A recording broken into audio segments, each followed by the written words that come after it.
Happening, everyone. Nicky here, West Ham Fan TV, back once again with another Friday night pint with the boys. How are you, boys? Good. We're feeling exhausted and good at the same time. I feel a little bit like David Sullivan's wallet this week. I ain't had a good week.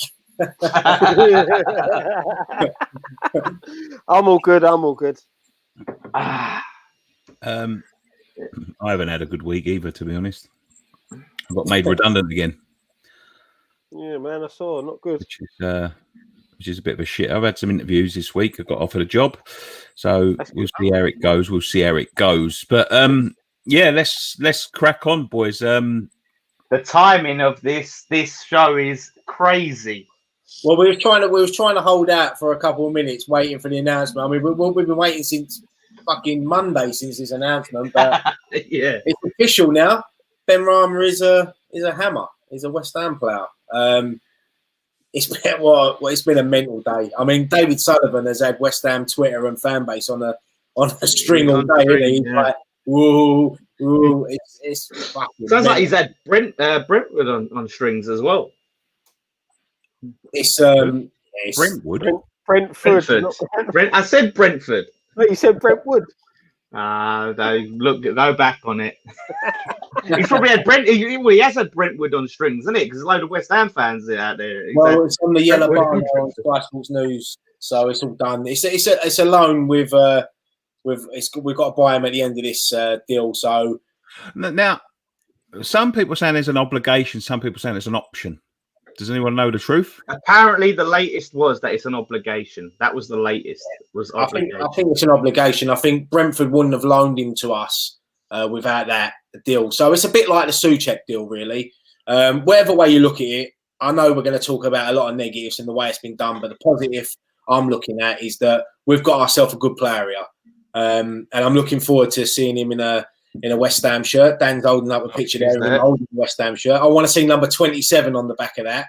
But yeah, can he fill the shoes of the famous Lucas Perez though? That's the question. Yeah, I think he might. But yeah, no, I think we've got a good player. I think yeah, I'm excited to see him play. Yes. It's definitely, definitely could be a very, very exciting. But like I said, the way it went, it was just like the longest medical ever. And they took all the pictures. Apparently, all these pictures of him in the shirt and the interview that they're going to put up was all done last night. So just the idea of they'd filmed it all, like done the announcement video, and then it weren't going to happen. It was just like, what a West Ham day. But yeah, I think the loan as well, really. Sullivan's been a bit shrewd there, and you give the devil his due, because this loan with an obligation, he's sort of getting the player now without having to pay the full whack like right now what he was going to pay the 25. It's like he's bought a fridge from Argos, isn't it? Buy now, pay later. It's one of them deals. I know there's a lot of negatives, and all day on Twitter it's been up and down, and there's people been pissed off with this and the way it's been done. But the way I see it is, as I said, it's a done deal now. He's a West Ham player, and I'm excited to see him playing a West Ham shirt. And I know a lot of people are saying about Diagana, but my personal view is that he's a step up from Diagana. In my opinion, just what I've seen of him, I really think this boy's going to excite. And we've been crying out for someone since Dimitri Payet. How many times last season did we say we need someone to get the ball down, take people on, try little things, try tricks and flicks? And I think that's what we're going to get from Benrahma. Yeah, look, he looks a decent player. It's still going to be, time will tell whether he cuts it in the Premier League or not. I get what you're saying. When you look at the experience that he's got in, he's played more. He looks more of a finished article than Diagana. But it's just a bit crazy that we sell Diagana for what we sold him for. We let Anderson go out on loan. The whole idea of selling Diagana was to strengthen the back line. We signed Dawson on loan. We don't go and get a striker. Yeah, but you're going on about we strengthened the back line. I mean, quickly about Dawson, right? He's coming in as a backup. You got to remember, we've got Diop, Balbuena, Creswell can play centre back. Ogbonna, we've got Kufal and Fredericks at right back. You've got Creswell and Masuaku at left back. You've got Ben Johnson that can cover that. You've got Declan Rice that can also drop into centre back. So I think we've got good cover all over the squad now. Yes, I'd like to see a couple more players come in, but I think going forward, and you've got to remember the transfer window's only a couple of months away. Oh yeah, look, don't get me wrong. I think Dawson's not a bad player. You know, he's a good backup. He's an experienced Premier League defender. He's absolute fucking. He's not. He's good. I don't know. Yeah, Scott, that sounds like propaganda. What you're saying there? No, it's not propaganda. He's a decent player. Then, Nick, I know you're saying he's shit, but you're not willing to give him a chance. What chance at what? I've seen him play. He's fucking rubbish. Yeah, but how many times have you seen someone play shit for someone else, go to someone else and be decent? You got to give him a chance. You got to knock it on the edge. You know, it's not his fault. It's not the player's fault. He's 30 years old. It's not Craig Dawson's fault. It's not Craig Dawson's fault whatsoever. I wish him all the luck in the world at West Ham. I hope he proves me wrong. I hope he shoves it down my throat, to be quite honest with you. But from what I've seen of him, he's absolutely fucking awful. He's terrible. He's a terrible player. And the whole point of this whole transfer window was to try and improve our squad. What have we done? We've signed backups to people that we're talking about replacing. Balbuena, a couple of weeks ago, wasn't good enough to be in our starting lineup. Diop, there's still questions about him. What have we actually done in this transfer window? What have we done? We've done nothing, really. We've replaced players that we've created problems ourselves. We've let we've let 12 players go this transfer window. We haven't signed a replacement striker. We signed a left winger when a couple of weeks ago they were saying we had 8 wingers, and then all of a sudden they want to sign another winger. But we've got rid of Anderson. We've let Anderson go out on loan. Why have we let these players go? This is what I was alluding to when I'm saying about the transfer window. We've done nothing. We've filled holes again. The whole point of this transfer window, the whole point of it, with the selling of Diangana, with the sale of Hugh, I've written down Grady, Ayeti, Hugill, Cullen, Roberto, Silva, Anderson, Wilshere. That's without Zabaleta and the ones that we let go in the summer. Yeah, Sanchez. We've done absolutely fuck all. Nothing. Apart from really Anderson, all of them are not really first team players, are they? They're not. No, they're not first team players. Right? But the idea of selling them is to sort of gather the money together and buy one player that can challenge the first team. Soufal was a good signing. We needed a right back. Yeah, he's coming. He's a first team player. Benrahma will come in and challenge the first team. Yeah, but he's signed on a permanent. But Willie, you can't say that for sure.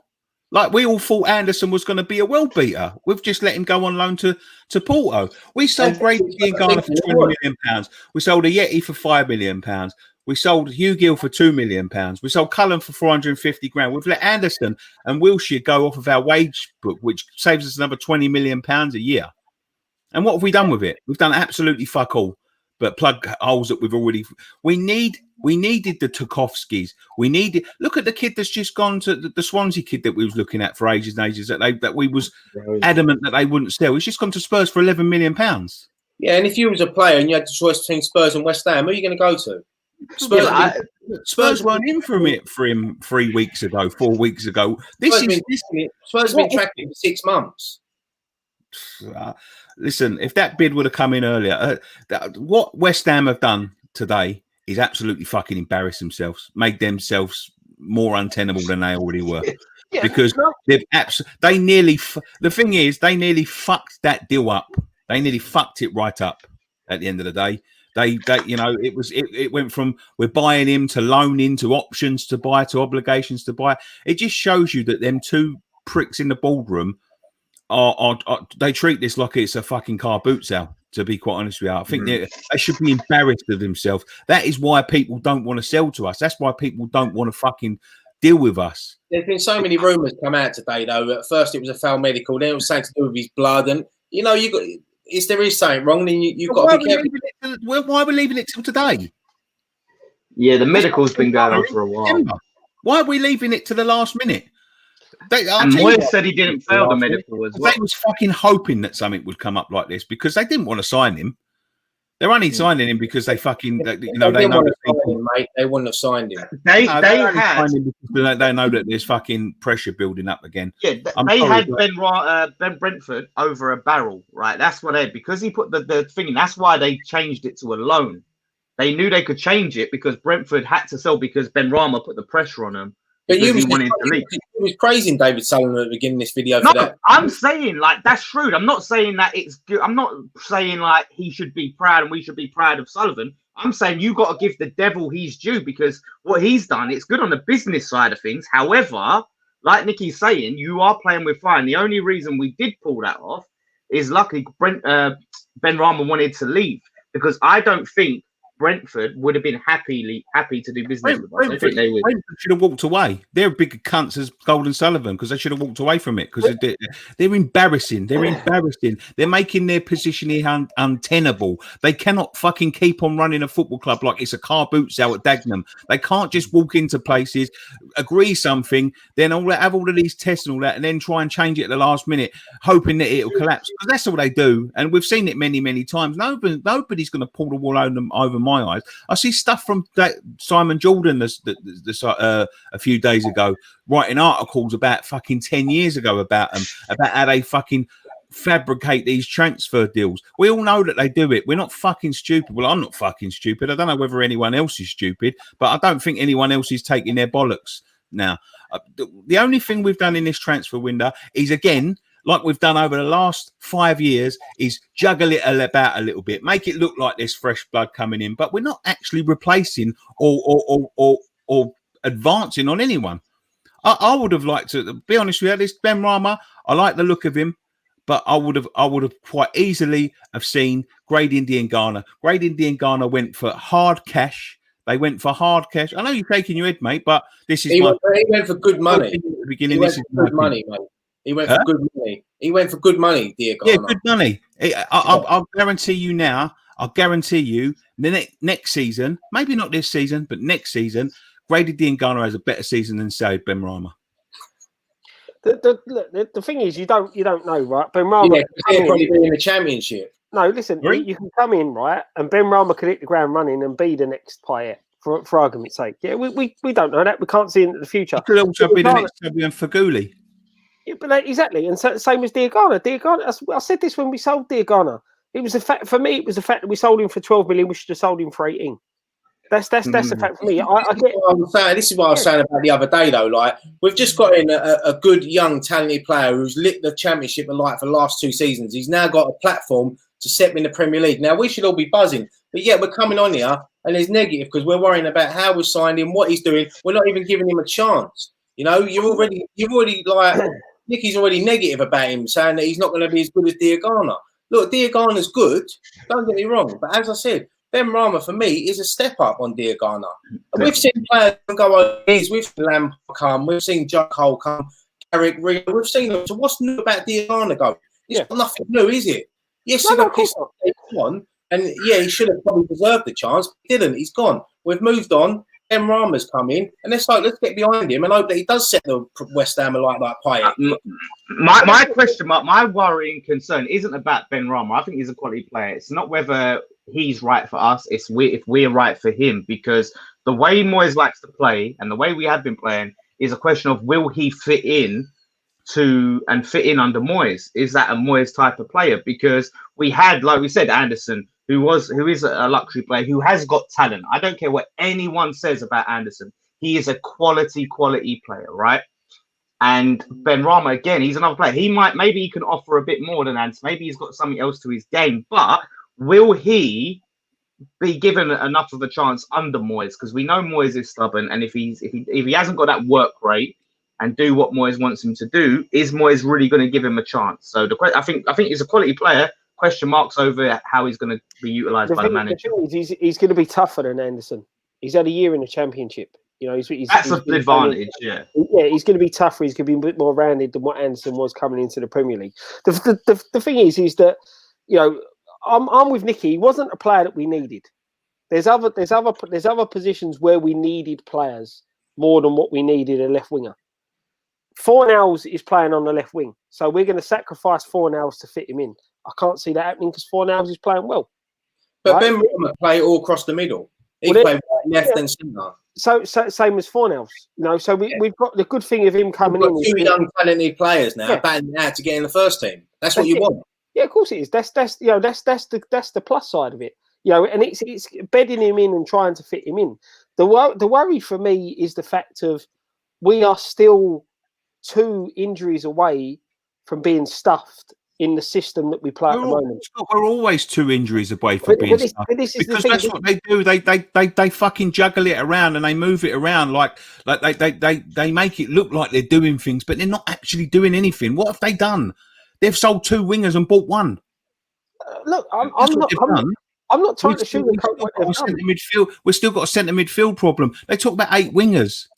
They talk about when they sold Diangana, they talked about 8 wingers and they classed Robert Snodgrass as one. Robert Snodgrass ain't played on a wing for fucking God knows how long. And if you've got a Ferrari, why would you want to fucking drive your full Fiesta?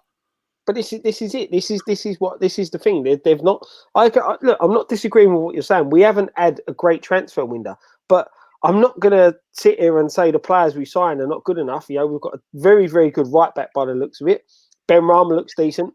I'm sticking by my guns. I think Dawson's a good backup to have because he's got the experience there and he's played in the Premier League before. And let's be honest. Could have said that about Evra. Yeah, but Evra was too old. Do you know what I mean? Evra coming in 26. Yeah, but there's a few players. There's a few players that you could have said that. You're asking someone to come into the club as a centre half. If you can't go out there and get a centre half that's going to be better than the centre half you've got, you're asking someone to come in and be centre half and play not only second fiddle, third fiddle, or fourth fiddle.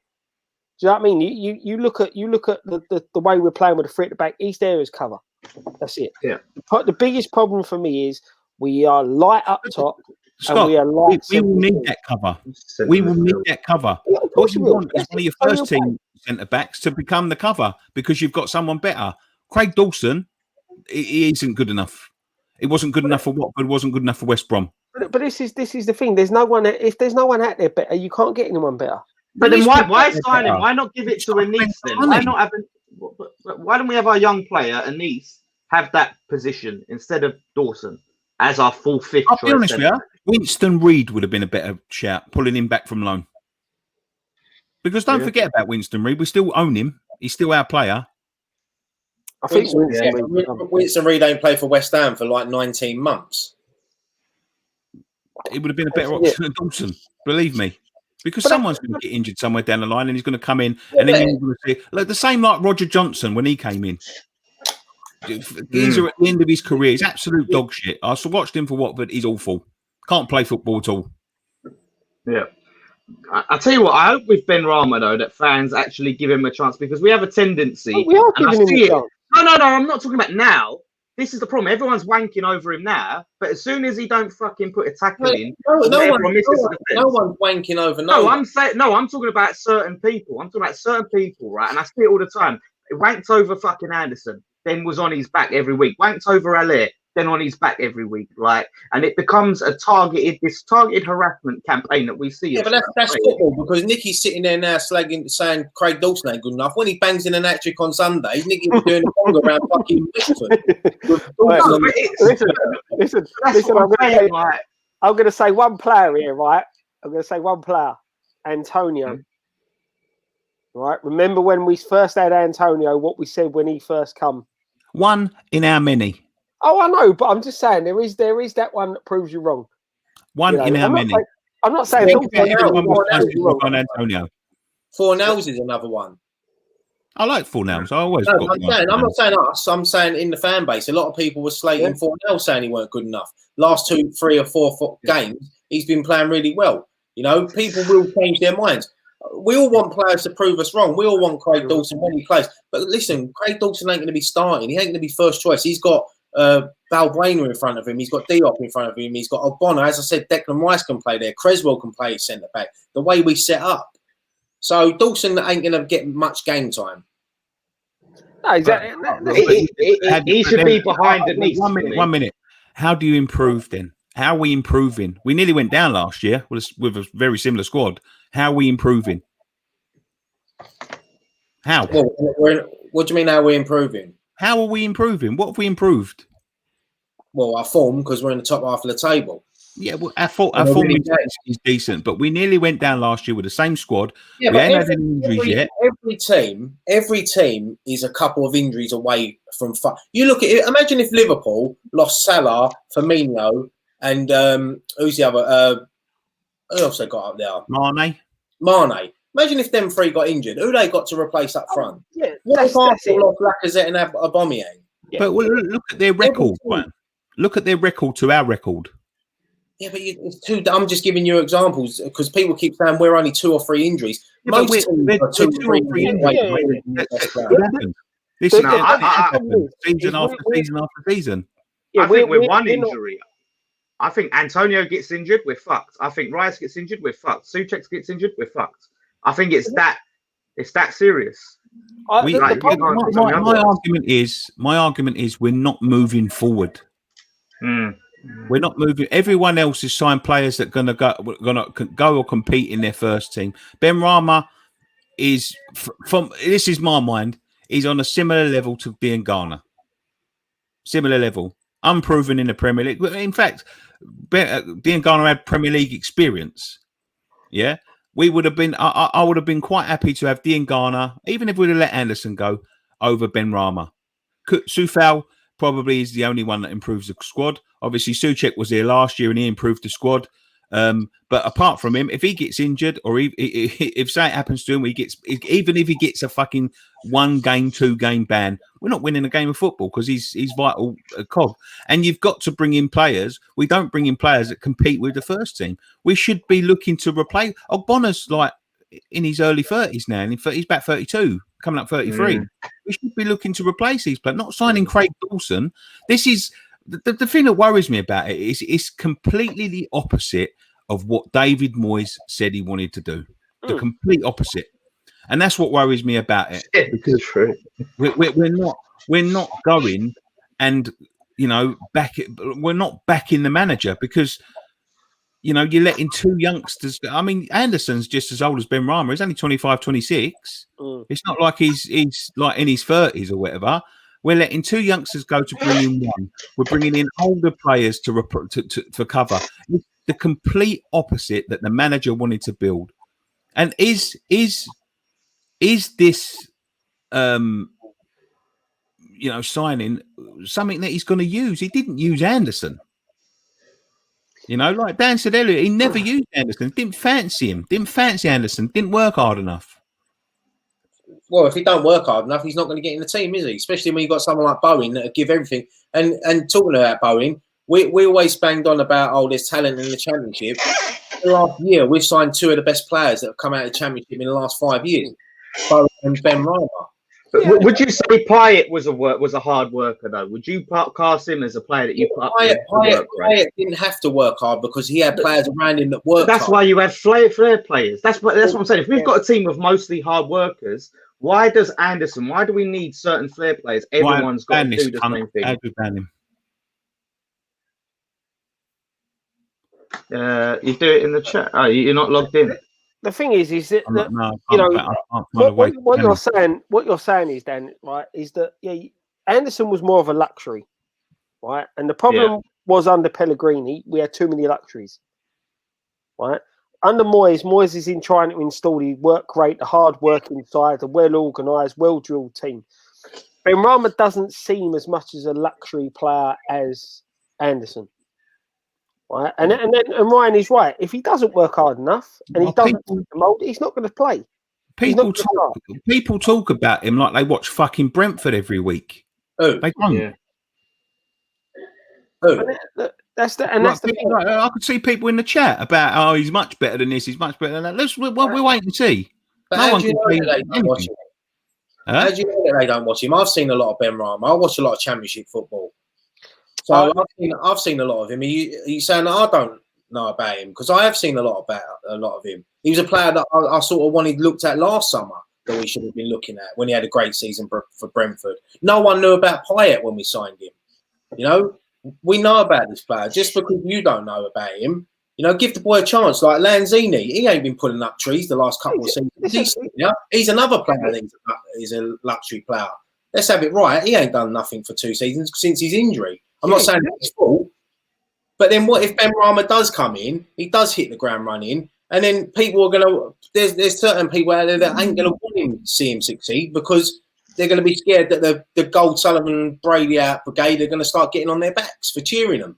The thing is, right, listen, there's I don't think anyone sitting here wants Benrahma to fail. Let's be honest. We all want him to succeed. I get Nicky's point of view saying it's not it wasn't a position we needed to fill. There wasn't a void there that needed to be filled. There's voids within our side that need filling, and we need to improve in players. I'm not, I said Dawson. I think he'll be fine as cover, but I agree with what Nicky said with the fact that Dawson's a loan deal as well. Yeah, but they're both loan deals. We should be going out signing someone who's gonna knock a Bonner out the side, if you get what I mean. That's the problem. Technically, Benrahma ain't a loan deal, is it? It's a loan with, you know what I mean? It's a done deal. It's just done a different way around. Dawson's here for the rest of the season, and he's going to be let go. Yeah. He's going to go back to Watford or wherever he's going to go. He's just been brought in as cover. That's all he's been brought in as. These deals that they've done in this window are deals that, if you believe what's going on and around the takeover, makes the takeover more believable. Yeah, that's the hope, isn't it? That they've tried not to spend so much right now because they don't think they'll own the club by the end of the season. See, I'm with you, Dan. Right, as much as watching the way Twitter exploded when it said he failed the medical, things like that. Right, Sullivan has chosen an opportunity to take the piss out of Brentford, and that's what he's done. But at the same time, it's embarrassing the way he handles his business. Now, the fact that you see Barry Fry on Sky Sports News today, Sullivan calls him twice, and he just goes, "Well, I ain't talking to him until after the things I've done after the transfer window because I don't want to sell him my players." Is laughable, and this is the big issue. It's the way we handle ourselves, and our business is public business all the time. Yeah, and they cover themselves in no glory the way they deal with things. Them in the nose today, mate. They were scrambling. They didn't know what the fuck was going on. None of them. But maybe that's a ploy from Sullivan to make it look like, well, I ain't feeding people information when we know, like, look, we know he is, we know he does, and that's part and parcel of it. But the problem is that it's always us that has our name dragged through the mud each and every time, and it's caused by the same person. The thing I want to know is, out of Benrahma and Josh King, what was the player that David Moyes wanted? That's where, if rumours is to be believed, if the eye and all these ITKs is to be believed, it was Josh King, wasn't it? And apparently we was trying to get both of them over the line, really. And apparently Josh King could still happen in January, and he was trying to push it through. Apparently we was trying to get him for a medical, and Bournemouth didn't know nothing about it. That's one way for asking for a transfer ban. But it's. I mean, obviously, look.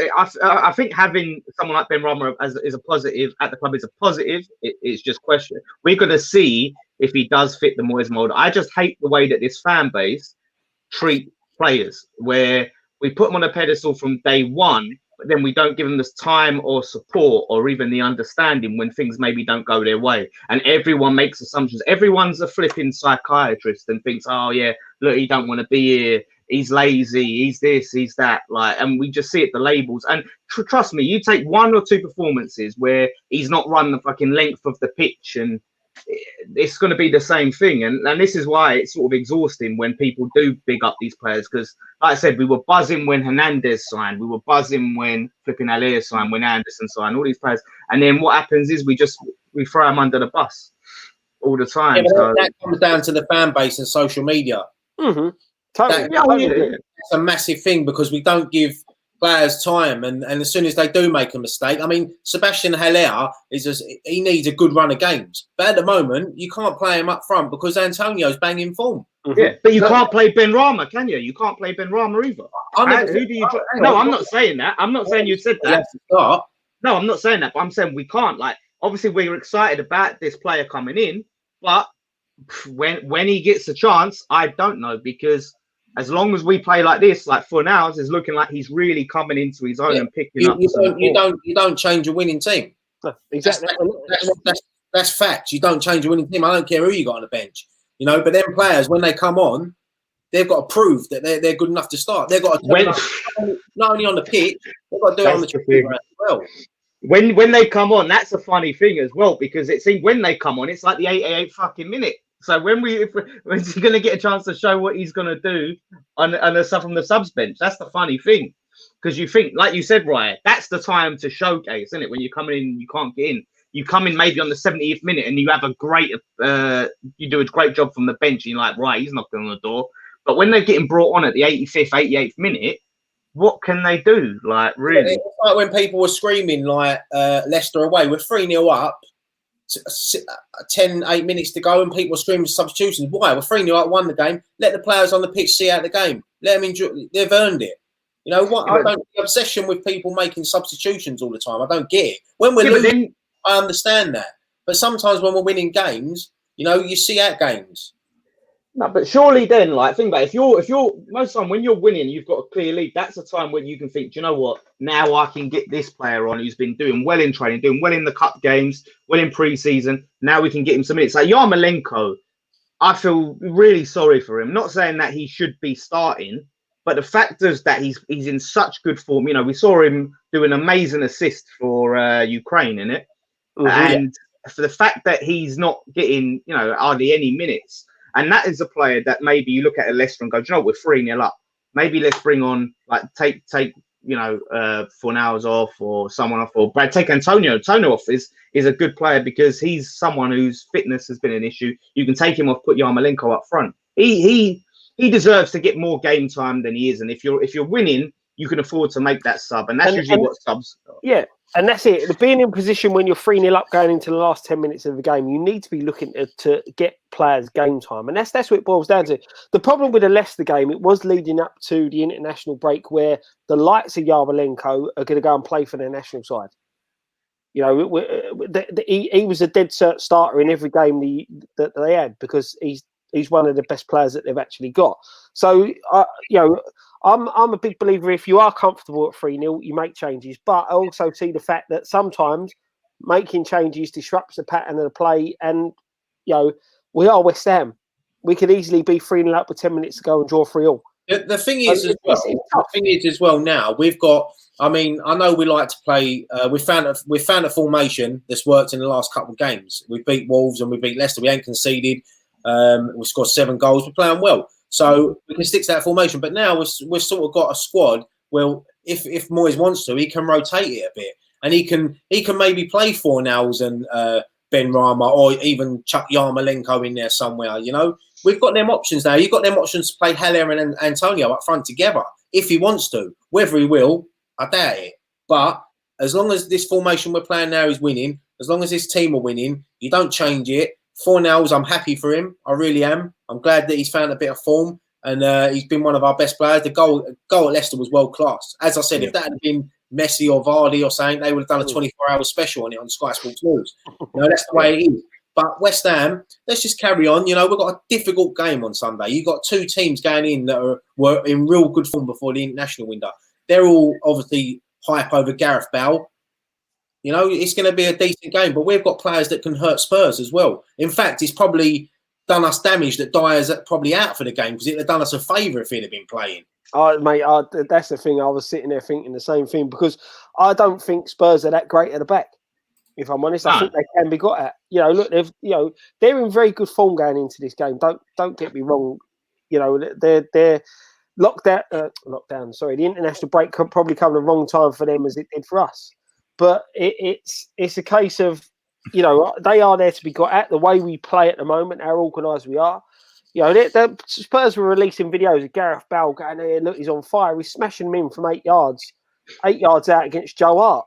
Let's be honest. You know, I think any player could do that how Joe Hart is at the minute because he's absolutely useless. Yeah, we've seen that from our bloody media team. And exactly. Look, Bale was a quality player. Don't get me wrong, but he ain't had a lot of football. And that could play in their favour. But it's weird for them to start. I'm with Ryan. I think it is Dyer not playing. He's going to be a bit of a minus. Let me just summarise and make my position clear on the transfers. I'm not angry with Benrahma. I'm not angry with Craig Dawson. I'm not angry with them whatsoever. They come in and they're going to do a job for us. I'm angry with the way we conduct our business. I'm angry with the way we conduct ourselves. Surely you're used to it now, mate. We've had it for 10 years. Yeah, but it's just not. I mean, good we should enough. accept it. One of these days, we're going to do a deal right, and you're going to faint. No, I just think we the good old days, mate, when they actually used to just sign and hold a shirt on the pitch, and that was it. I just think they drag our name through the mud, and I think that they don't do what they need to do. Like Benrahma, I hope he does well. Craig Dawson, I hope he does well. But we didn't need them. We needed a centre back that can challenge for the first team, because I don't think Diop is. I don't think he's as solid as he can be, and I don't think he's progressing as well as we could have. He could have progressed. We needed a Tarkowski to challenge. We needed it, and they haven't done it. Don't you think he was a bit overpriced? They wanted like 40, 50 million for him. Yeah, but that's what you have to pay now, right? As I said before, this is not Dagenham market. You know what I mean? Like they're the only sort of players that seem to be willing to let players go cheap. I don't want to upset you even more, mate. But Dagenham market's not even there no more. Yeah, I know, mate. I know, but I'm absolutely furious with the way they conduct themselves. I'm absolutely furious with, again, the broken promises and all that, and it gets me down. Like, and as I said before, I wish, like, I hope Craig Dawson proves me wrong. I hope he comes in one day and he's an absolute fucking solid centre back, and he's someone that we can get behind, like Ginger Pele, that sort of ilk. But we need to challenge. We need to challenge the first team. I'll be honest. I'll be very surprised if he makes 10 appearances for West Ham, mate. Between now and summer, obviously injuries. We could lose 3 or 4 of our defenders, which fingers crossed we don't. But yeah, I know. Again, you got to remember, give you a chance. The transfer window does open in 2 months, so maybe they've just got Craig Dawson in. Maybe they got their eye on someone else. Look at the other one. What was his name? Fofana, who went to Leicester. Now we was linked with him. I mean, we was linked with him. I've never even heard of him before. I don't think anyone ever heard of him before. And then you act like he was the best centre back in the world on West Ham Twitter, and we was upset we didn't get him. So, well, let's take some comments, because we've been chatting for a long time without taking any comments. I think the board wanted Yarmo out this window. Obviously, going back to what we were talking about earlier. Yes, Benrahma says daytime. Dave, hello, Andy. Says Mark Alley. Hello, mate. Andy's responding. I don't know why I'm putting them up. You only play a player if you trust him, regardless of the score. I agree with Ryan to an extent, but 3-0 up, wrap Antonio out in Cotton Wall. Our squad's too thin to push anyone unnecessarily. Top haircut, Ryan, very trendy, mate, says Nick Achilles. Tim Cummings says the Brentford scout who signed Benrahma and Watkins is free and available. Mike actually cares. Ask Newcastle fans. There's loads of. I know people have disagreed with me and all of that sort of thing, but I just can't.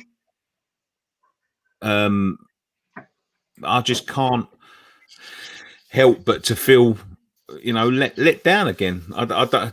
We've what have we done? We've filled the place that we created ourselves a couple of weeks ago. What is it you wanted then?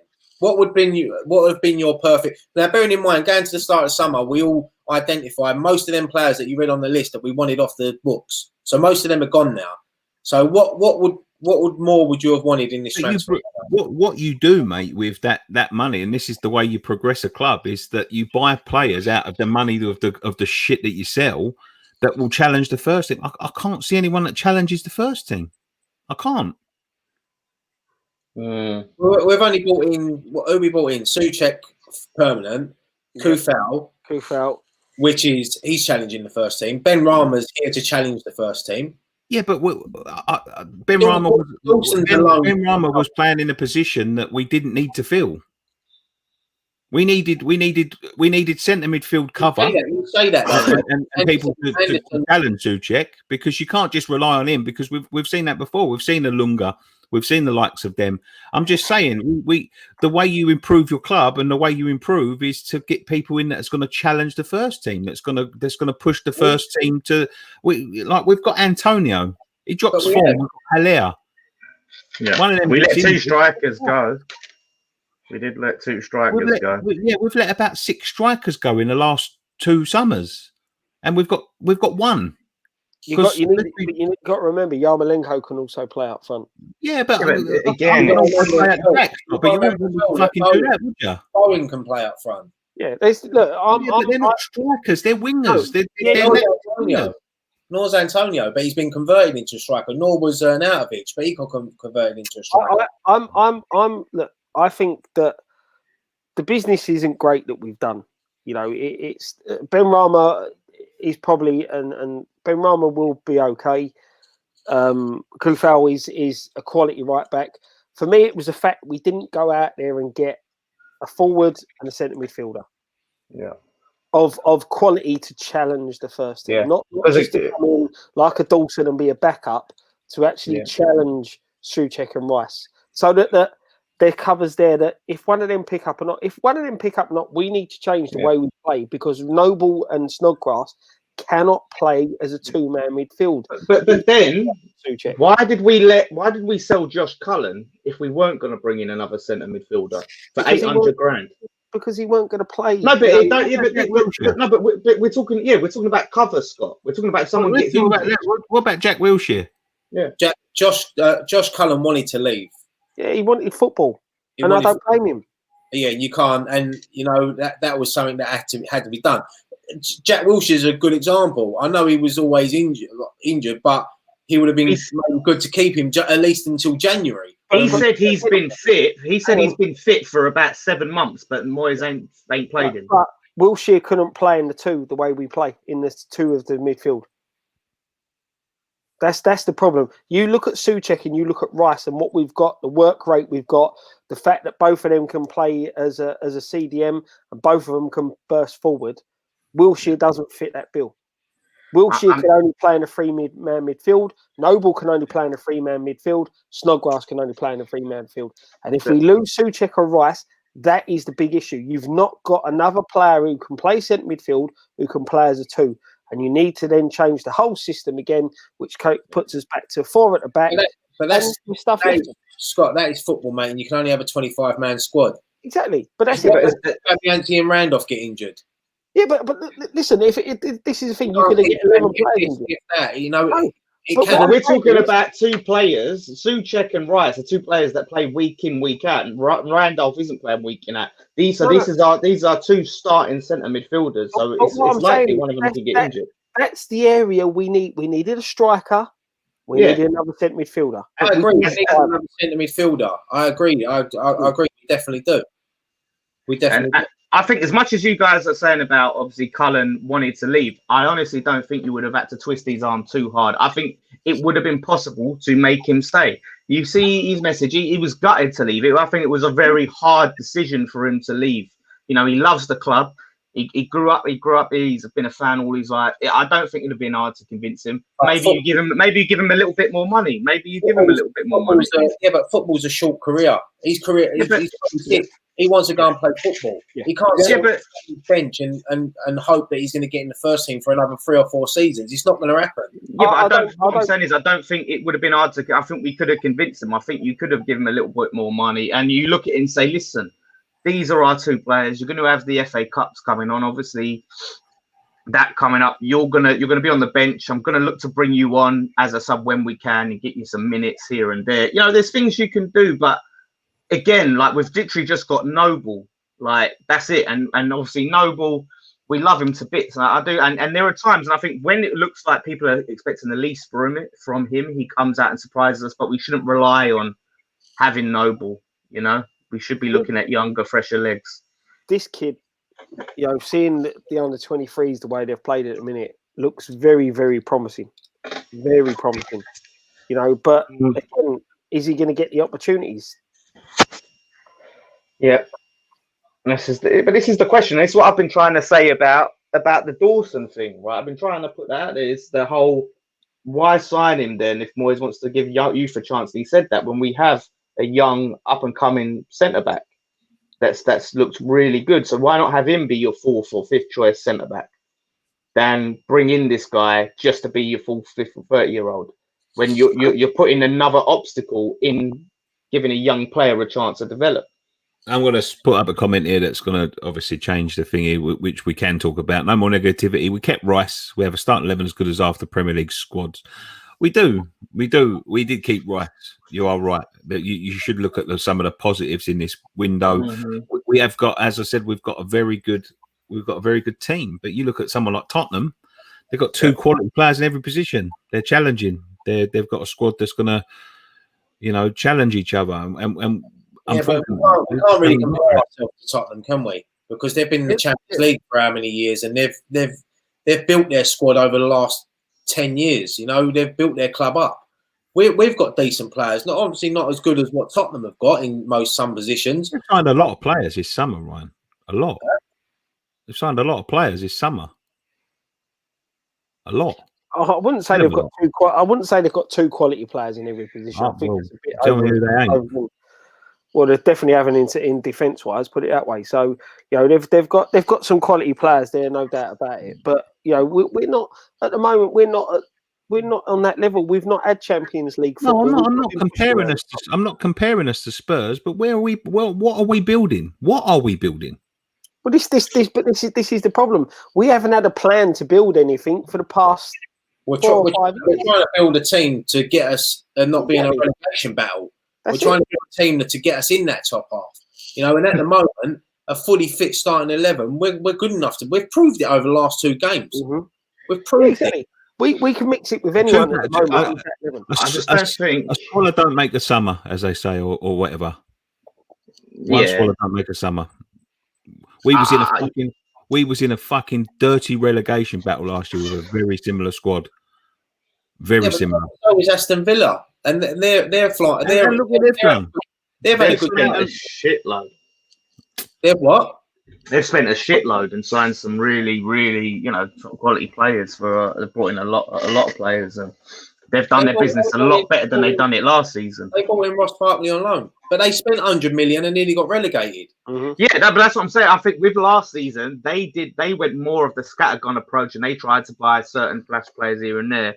I think that this season they've gone about their business in a smarter way and tried to sign some more proven players and more players from the English leagues, from some championship, but the top championship players and some Premier League players. But do you know what the thing is? And here's the thing: I know a lot of people saying about negativity, but one of the biggest things that gets thrown at West Ham fans is we only complain because we're losing, right? It's when we're losing. And we only have a problem with the board when we're losing. We only have a problem with how we do business because we're losing, right? And we get called fickle and this and that. And this is the thing. My mentality is, look, you got to comment on the good and the bad. Like, again, Benrahma looks like a good player. Happy to have him.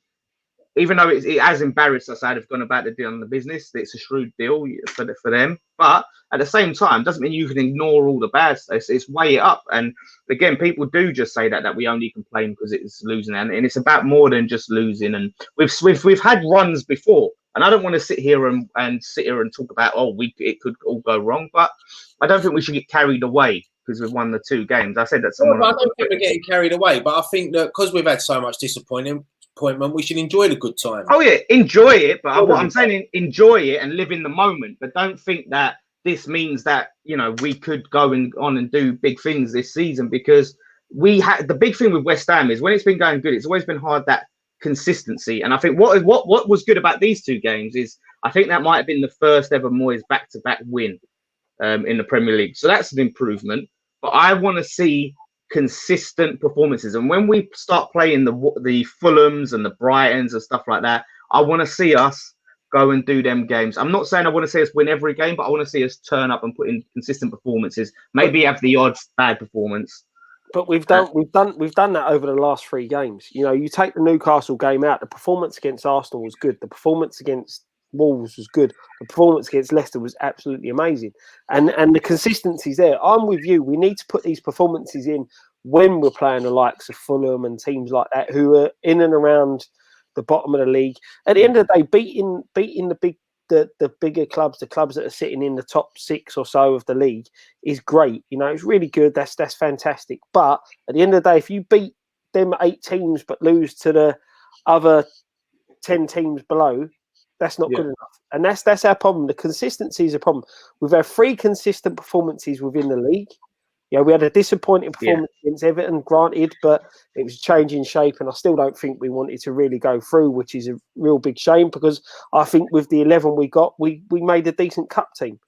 And that's what it's about. It's the consistency now. It's about building on the performances and the results and keep pushing forward. I think December we'll know where we're at. I think once we can look back and see how we've done over a couple of months and be able to have more games as a measure, we can sort of see, okay, look, we've... like Ryan said, though, you think we get to December and we measure where we are, transfer window then opens. So we're in a position to say, well, you know what, if we're down at around the bottom, we need to strengthen. If we're pushing at the top half, we need to strengthen. So no matter look, you've got January is going to be a big transfer window, because if things don't flatten out within the lower league, there are going to be clubs within that championship who need to offload their better players in January. And this it's a hard league though. I know we got Souček and Bowen and that but it's not given. Like, it is a hard month to sign players, and you have to pay the money. I'll be honest, Dan, I don't think this year will be a hard year to sign players. I think the clubs that have got money coming into January will get whatever player they want, because there's going to be a hell of a lot of clubs who are not going to be able to turn down the money. Yeah, but then there's other clubs who have a lot more money than us that are going to go and be able to throw their weight around ahead of us. But they're going to be going. They're going to be going for higher targets than what we're going to be going for. Yeah, that's what you've got to look at. I think we could be onto something good with what we've got, and to put some positivity out there. Now, I'll tell you one thing I really liked, actually. I want to give Moyes a bit of credit. I see Antonio was on the Akin Fenwa podcast, and he was talking about how Moyes improved his game, and was saying about how Moyes said to him, whatever you make sure you're always in line with the ball. And more often than not, the players will be able to find you and get the ball to your feet. And he said like 90% of the time, the ball gets to him. And I think you've got to give Moyes some credit for that, as much as, and this is what I'm saying with managers. Like, I give Moyes a lot of criticism, and I like to call it how I see it. And when there's good, comment on the good. When there's bad, like the Substitution, comment on the bad. And I think his ability to do that with certain players, I think you've got to give him credit, and it's obviously working for Antonio. He is I think the top goal scorer in the league since we come out of lockdown. So there's a bit of positivity. He done exactly the same with Arnautovic, though. Yeah. And this is the thing. I think with David Moyes, I thought as soon as he come in, there was a lot of negativity around the club. I remember getting tweets and all that about him. And I remember that night when we lost to Sheffield United, people putting pictures of him as a clown up and things like that. People don't want to see him succeed. There's people out there that don't, because he's not their first choice. He wasn't none of our first choice. I want to see David Moyes succeed. Of course I do. And I think that's one thing that we needed, was a bit of stability at the football club. And I think David Moyes, and do you know what? I see an interview with Gareth Southgate the other day, and he was talking about Declan Rice. And the players actually like David Moyes. And for me, that's a big thing. That is a big thing. If you get on well with your manager and you enjoy going training, that is a step forward. So, and we heard a lot of things about Pellegrini when he was in charge, that there was players. We heard a lot about when Bilic was there, that the players could do what they want. So David Moyes ain't no mug, is he? And there's also, you've got Stuart Pearce there, Kevin Nolan behind the scenes. They're getting a good coaching staff together. So it might take 2 or 3 seasons for us to be a top half team every season, but it's about building. There has to be, Piercy has to have had some effect, because I think since he's come in, I'm not saying you take credit away from Moyes, it's Moyes' guy. Moyes has brought him in. And I think he must have had a positive impact, because since Pierce has come in, we have looked better as well. I think Moyes is a big factor that Declan Rice is still at the club. You think so? Yeah. That's what I said, Scott. I said the interview with Gareth Southgate the other day, the way he was praising Declan Rice was praising David Moyes, and you see how many times have you seen it when we score a goal and they go over to David Moyes? It's a big thing. And as someone said earlier, keeping Declan Rice in this transfer window was massive. And Declan Rice just gets on. He's not the highest paid football player in the club, and he probably should be, but he doesn't let that affect his game. He's never less than an 8 out of 10 each week. To be honest, even for England in these last few games, even Denmark the other night, he's probably the best player on the pitch. Declan Rice is 21 years old. He's got over 100 Premier League appearances. He's an England national. He's got the world at his feet at the moment. Yeah. He goes to a lot of clubs, but he's happy at West Ham. He hasn't. You got to give Moyes credit for giving him the armband as well. Yeah, he hasn't kicked up a fuss. He hasn't kicked up a fuss at all. He hasn't demanded he wants this, he wants that. He knows the money will come. That's the thing. And do you know what? It'd be nice now. After now the transfer window's shut completely, it'd be nice if they rewarded Declan Rice with a new deal in the next few weeks, couple of months, and that would just be nice. Talk about it, wouldn't there? Making him a player. The thing is, that kid, the way he conducts himself as well. Yeah, the Harry Maguire interview afterwards, isn't it? When he was, it shows a lot of maturity for such a young. Yeah. Some people, some there's not a lot of them out there, but there are some players that just love playing football. Yeah, and the money, they're not worried about the money. There's a lot of players that have let the money go to their head too. Like, look at Reece Oxford. Where is he now? Listen, he had one good game for West Ham, and he thought he was fucking Maldini. You know what I mean? He works in my Audi now.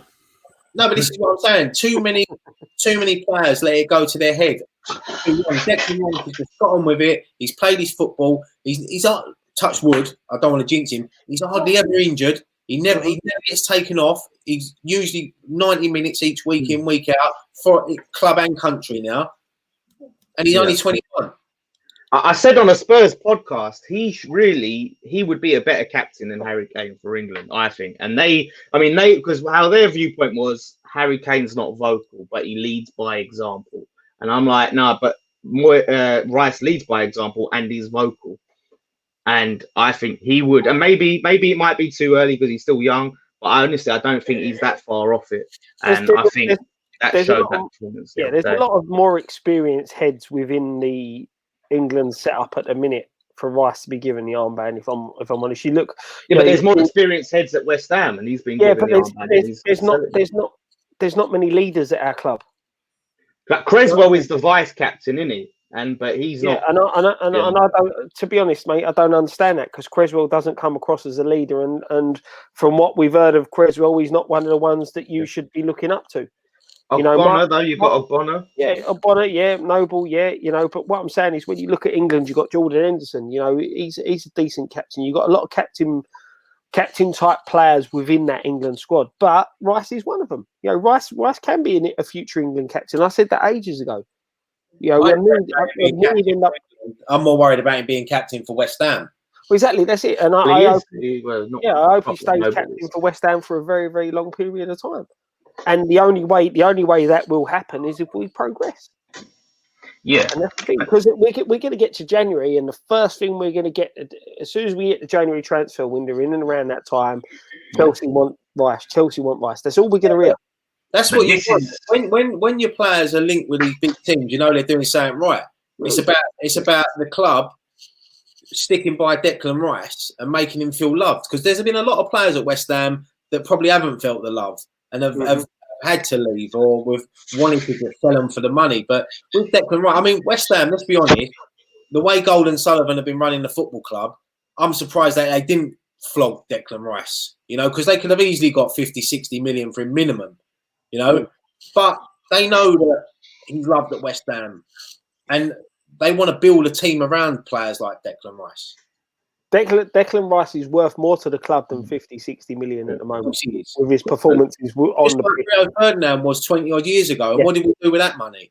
Yeah, that's it. That's the thing. Getting 50, 60 million for Rice is great, but I think he's worth more playing for the club than he would be if we sold him on.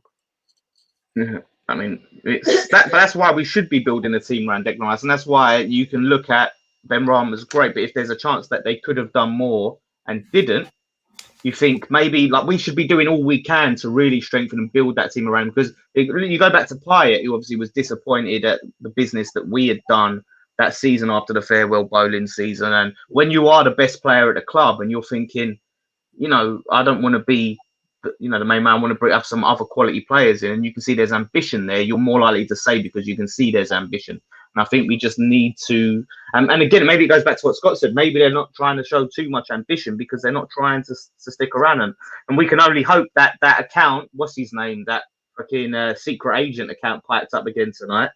Well, he's got a little hasn't he? He piped up again tonight and was like, "Well, look, West Ham ain't spent much money this window. They've gone for the loan because they want to. They're not this. This is the last window that we'll have to deal with Golden Sullivan. So, he could be a complete bullshit artist, but who knows? We don't know, do we? We don't know the geezer. It's the thing. You don't know what's going to happen. It's uncertain times in every aspect of it. And right, Nick, what are you doing? Sudoku?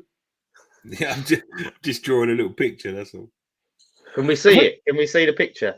The thing is, right, is that you've got to look at at what Premier League teams are doing is trying to take advantage of the situation at the minute. I mean, apart from Chelsea, there's not really been much big spending, has there? I mean, I know Man City spent a lot on one player, but Leeds, Aston Villa.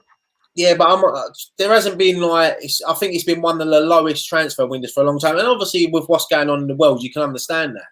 So I think, January might be a bit busier, but let's just hope that we can get through. How many games we got now before now into transfer window? Probably 10, 12 games, something like that. Maybe a little bit more. There's another international break in next month as well. Yeah, I don't know. That's all bollocks that is, but So look, let's just hope that we can keep the run going. It's like coming up with Sunday. I mean, I know people were all saying about David Moyes. Oh, when he was away, he was playing better, and now he's back. If we lose to Spurs, you know what it's going to be, didn't you? Oh, fucking David Moyes, we've lost. Right. I said this. Moyes is going to want to win this one because that's the one thing he doesn't want, to come back to the touchline and we lose. Because that is what it's going to be. The whole already been made. Yeah, do you know what I mean? It's Moyes weren't there. We win 2 games and play really well. He comes back and we're dog shit. Let me change the subject a little bit. What did you guys think of the plan big picture? Yeah, it's a fucking joke. I'm glad that all the clubs are together, and apart from obviously Liverpool and Man United, for some reason they want to run English football. So it's ridiculous. But yeah, I'm glad that all the Premier League clubs have got together and they've obviously got a package to help the lower league clubs out, which is massive. That's what we all wanted, and that's what should happen. Yeah, I think that sounded like almost like a bribe in a way of like, let's put these sweeteners in so you can go and take the bait, and then we can get through. Like, really, when you look at it, that money is nothing in the grand scheme of things. Like, if they got what they wanted, like if you track that over years and years and years, and these clubs being less likely to get in the Premier League. And then this whole thing about them going, well, if when they rejected it, well, we'll just go and make our own Super League. And it's like, good, fuck off. Let them go and make their own fucking Super League. Listen, if Liverpool and Man United want to get lost and go and make their own European Super League, good luck to them. Because then at the end of the day, all it's going to do is make the Premier League even more exciting than it is, because you never know who's going to win it. At the end of the day, Liverpool and Man United should be embarrassed of themselves. The one idea I did like, though, and I think would be interesting, is that when they said about the bottom 2 go down, the third from bottom plays in the playoff final against the champion. I think that would be interesting.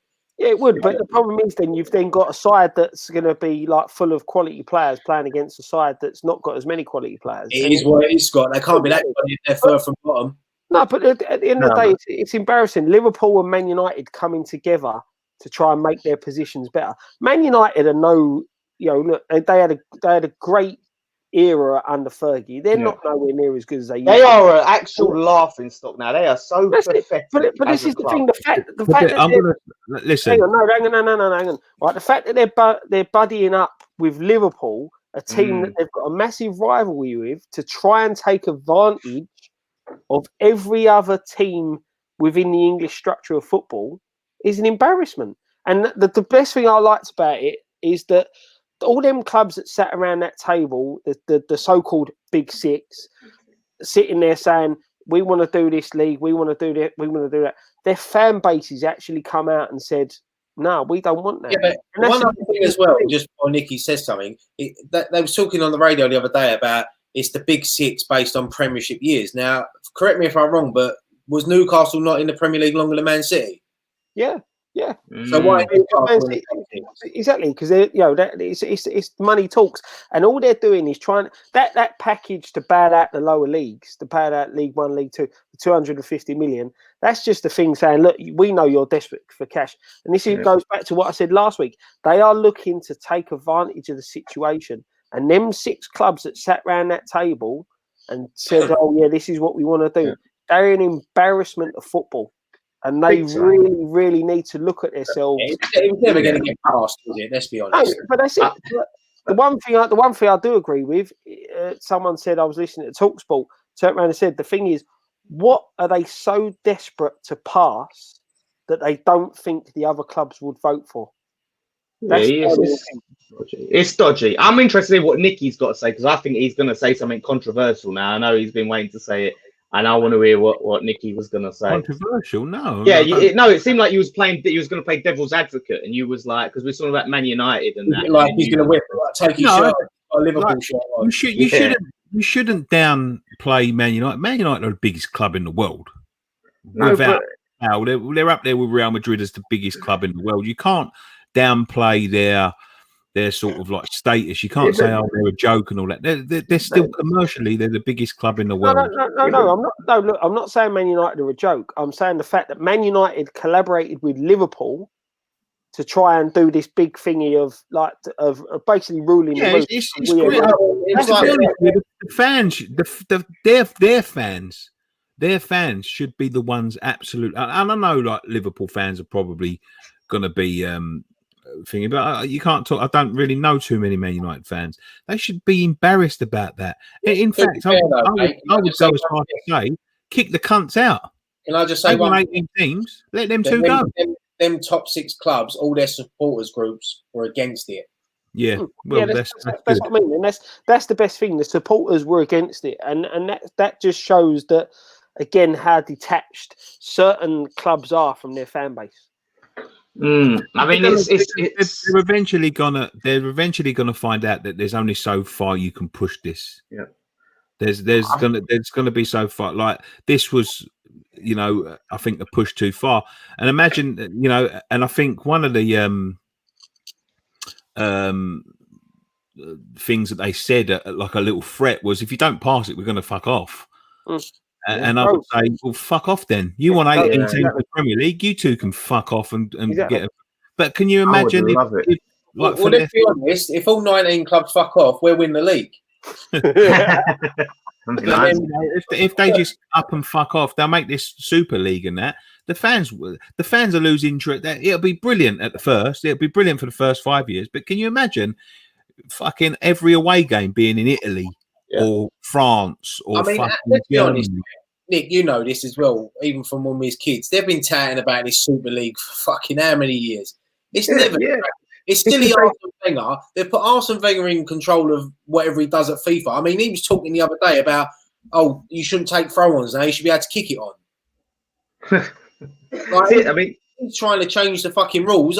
He couldn't see half the fucking things that went on when he was Arsenal manager. I did not see. And if you look at who, this is God's honest truth. If you look at who owns them clubs, they're American clubs.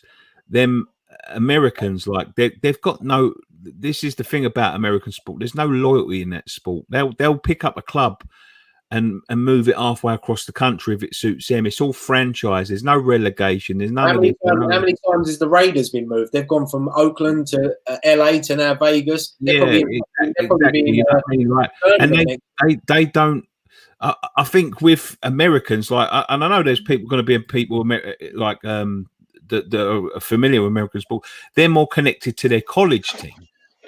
Yeah. So, a professional team can up sticks without much fuss because it's all franchise. It's all, it's all fucking, everything's set in stone there. There's no, everyone, the ones with the power have got the power and that's it. There's no movement of power.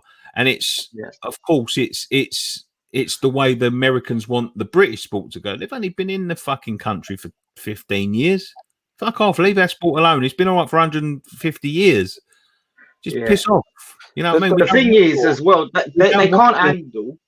We don't want your fucking franchise football. We don't want your you know, your fucking disposable clubs. We're traditionalists. We like traditional things in this country. Like, you know, fuck off. Go back if you want to start doing that. Go back to the MLS or whatever. The problem is that the Premier League is great and it sells worldwide because look, you've got these big clubs like the Man Uniteds, like the Liverpools have got big history.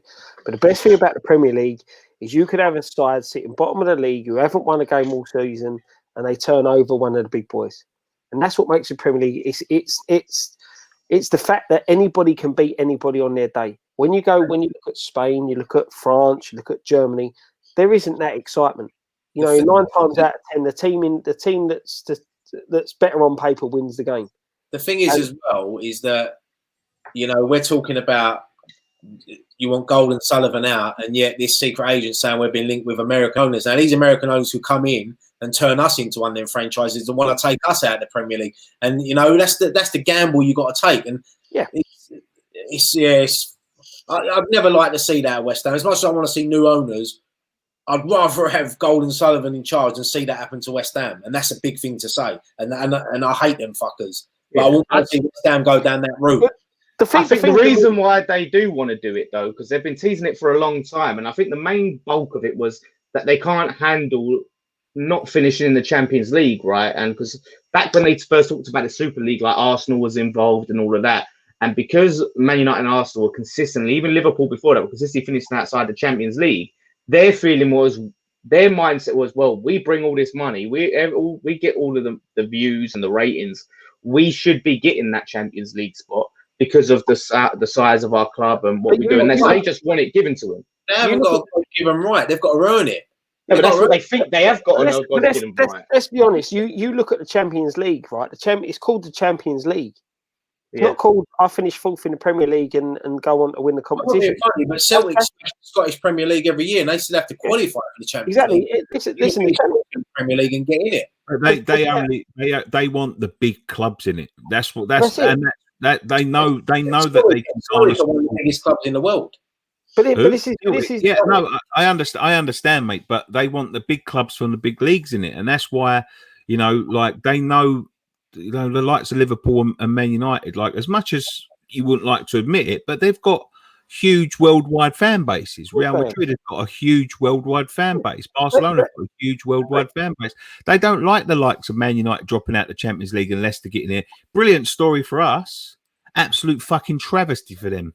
Yeah, but this is this is the way football's going. They want to, you know, the corporate people on top of the ladder want to sort of wrap this up in cotton wool, make sure the Man Cities and the Man Uniteds and the Liverpools and the Arsenals are in the Champions League every year, because they want, you know, that's why they want them six, because they know all of them six will pull in as many fans as anyone else. They don't want the likes of Everton and West Ham and you know, all of them fuckers to sort of upset that cart. You know, that year when, you know, people laugh about this, right? And I'm not saying I've got any evidence or whatever, but that year when we had that year at the Boleyn and we got fucked over by so many refereeing decisions, I bet they were shitting themselves because they knew Leicester were already going to.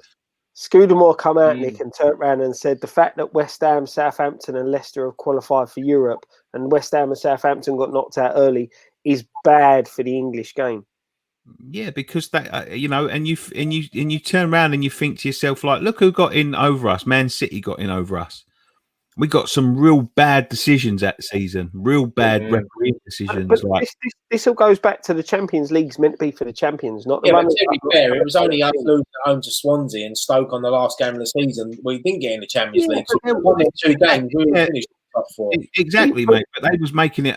This is just my opinion. As I said, I've got no proof. I'm not legally saying anything, but my opinion is that they wanted. You know, you look at them games before that. There were games when they was robbing us, more or less. You know what I mean? Surely, though, it makes it exciting for the European competition because Leicester got in it and got to the quarterfinals that year. Yeah, but it doesn't suit them commercially. They could have gone on and won the competition.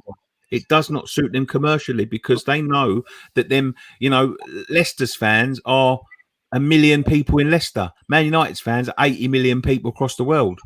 Commercially, They want to sell. They want to. It's all about selling ad space, and the more eyes on that ad, the more they can sell it for.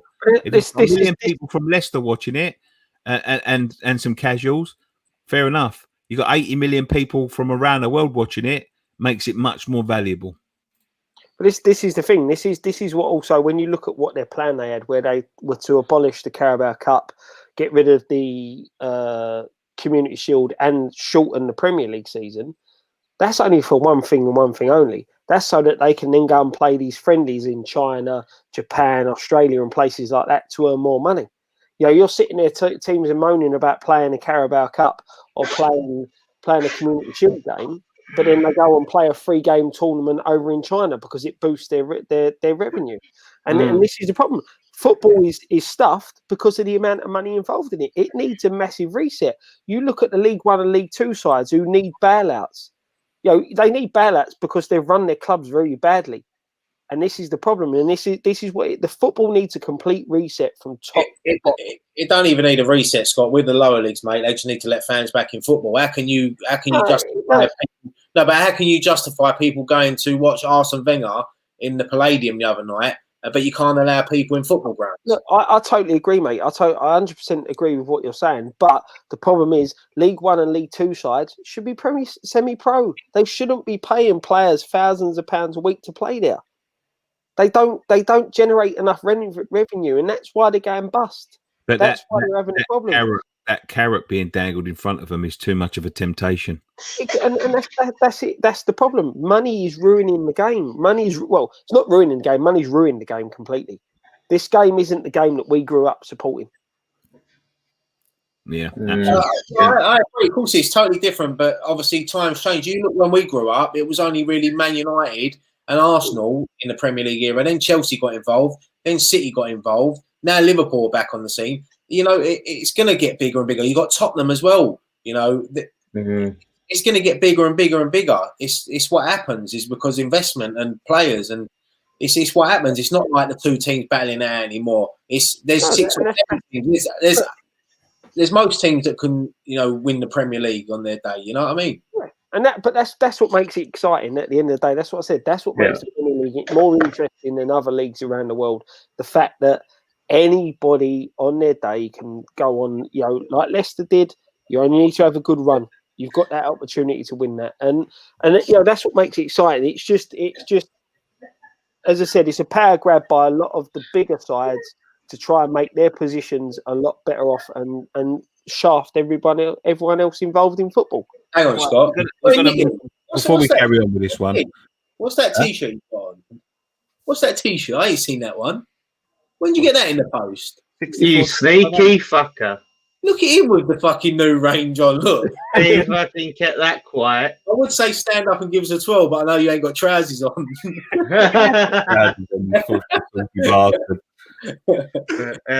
Yeah, what do you guys think about Benrahma as taking number 9? That's an interesting one. That's a disgrace. Get him out of the club. No, yeah. That's an interesting.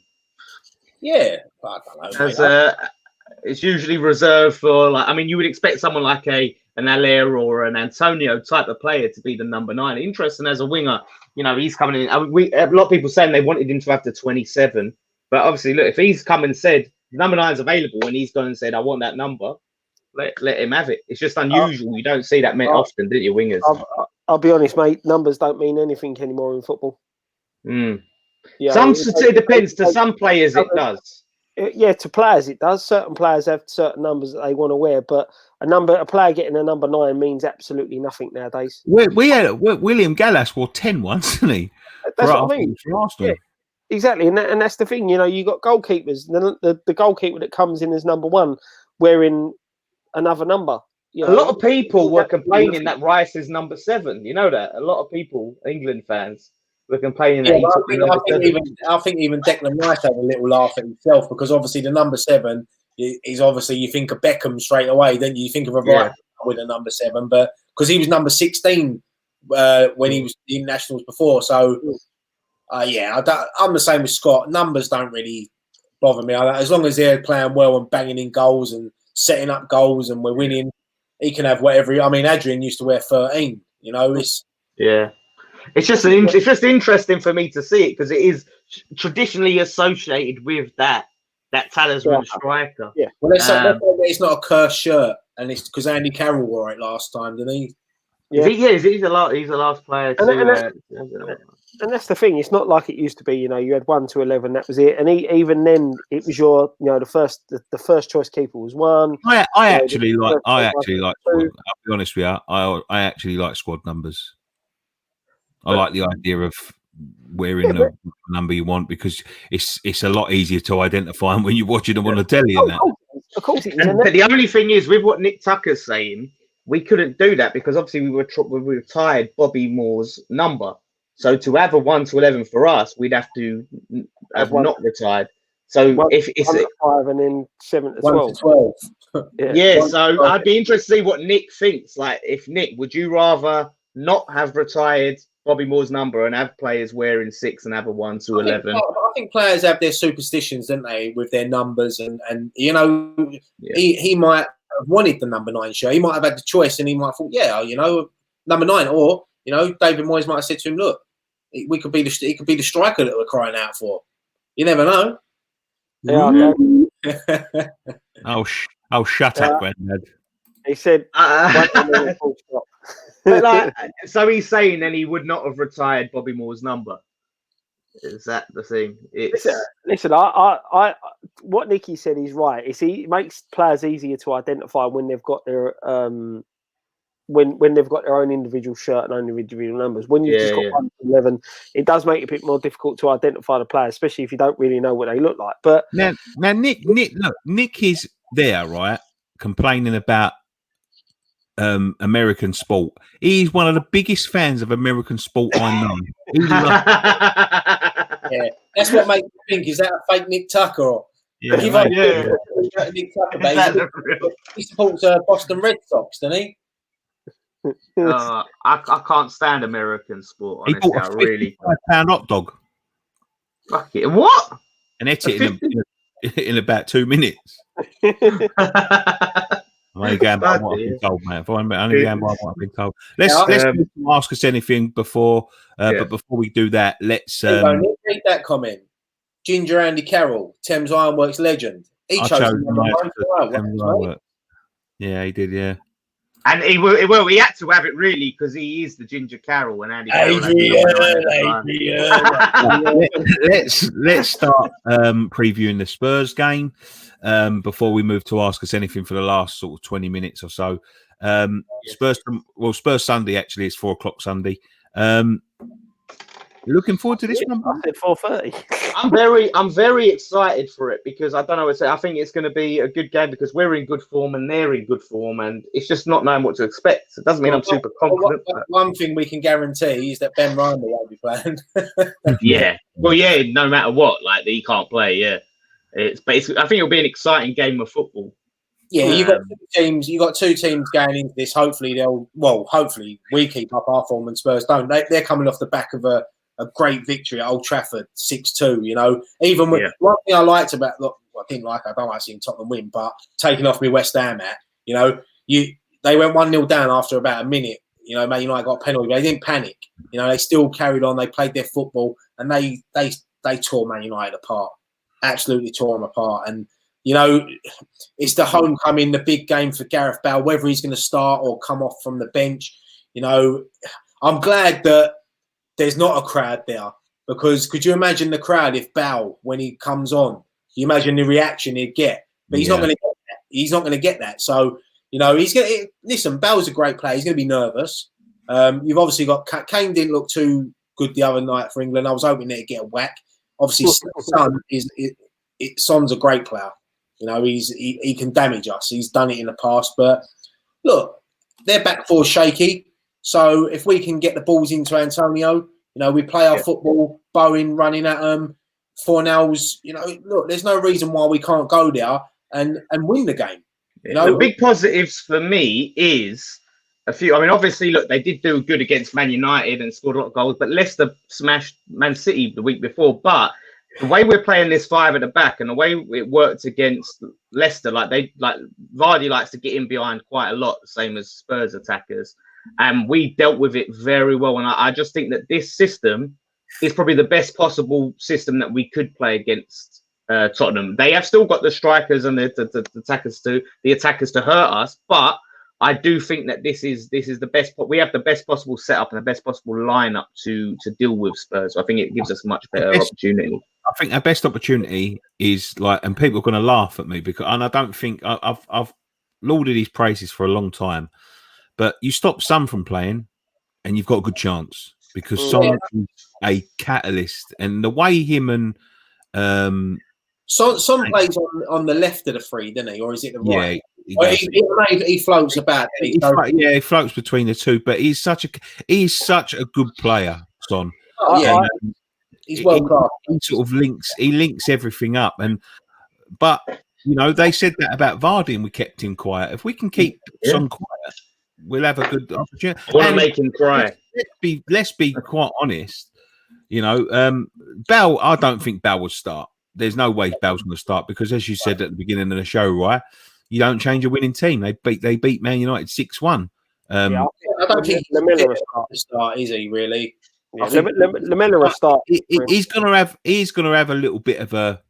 Let's be fair. Lamella shouldn't be starting. He should have been sent off if Martial was sent. Mate, 100% agree. That's embarrassing.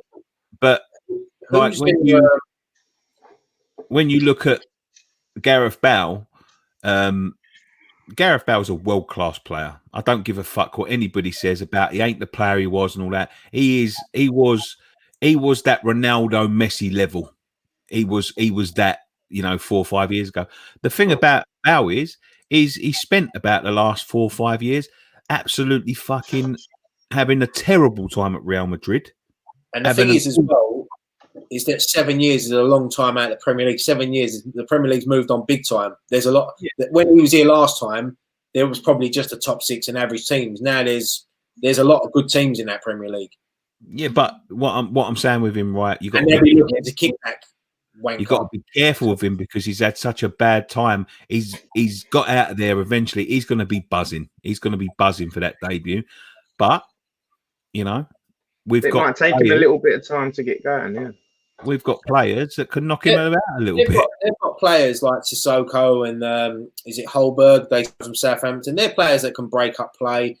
And Ndombele. They've got some really good players at Tottenham. And don't forget they've got players like Bergwijn and players like that as well that don't even get mentioned.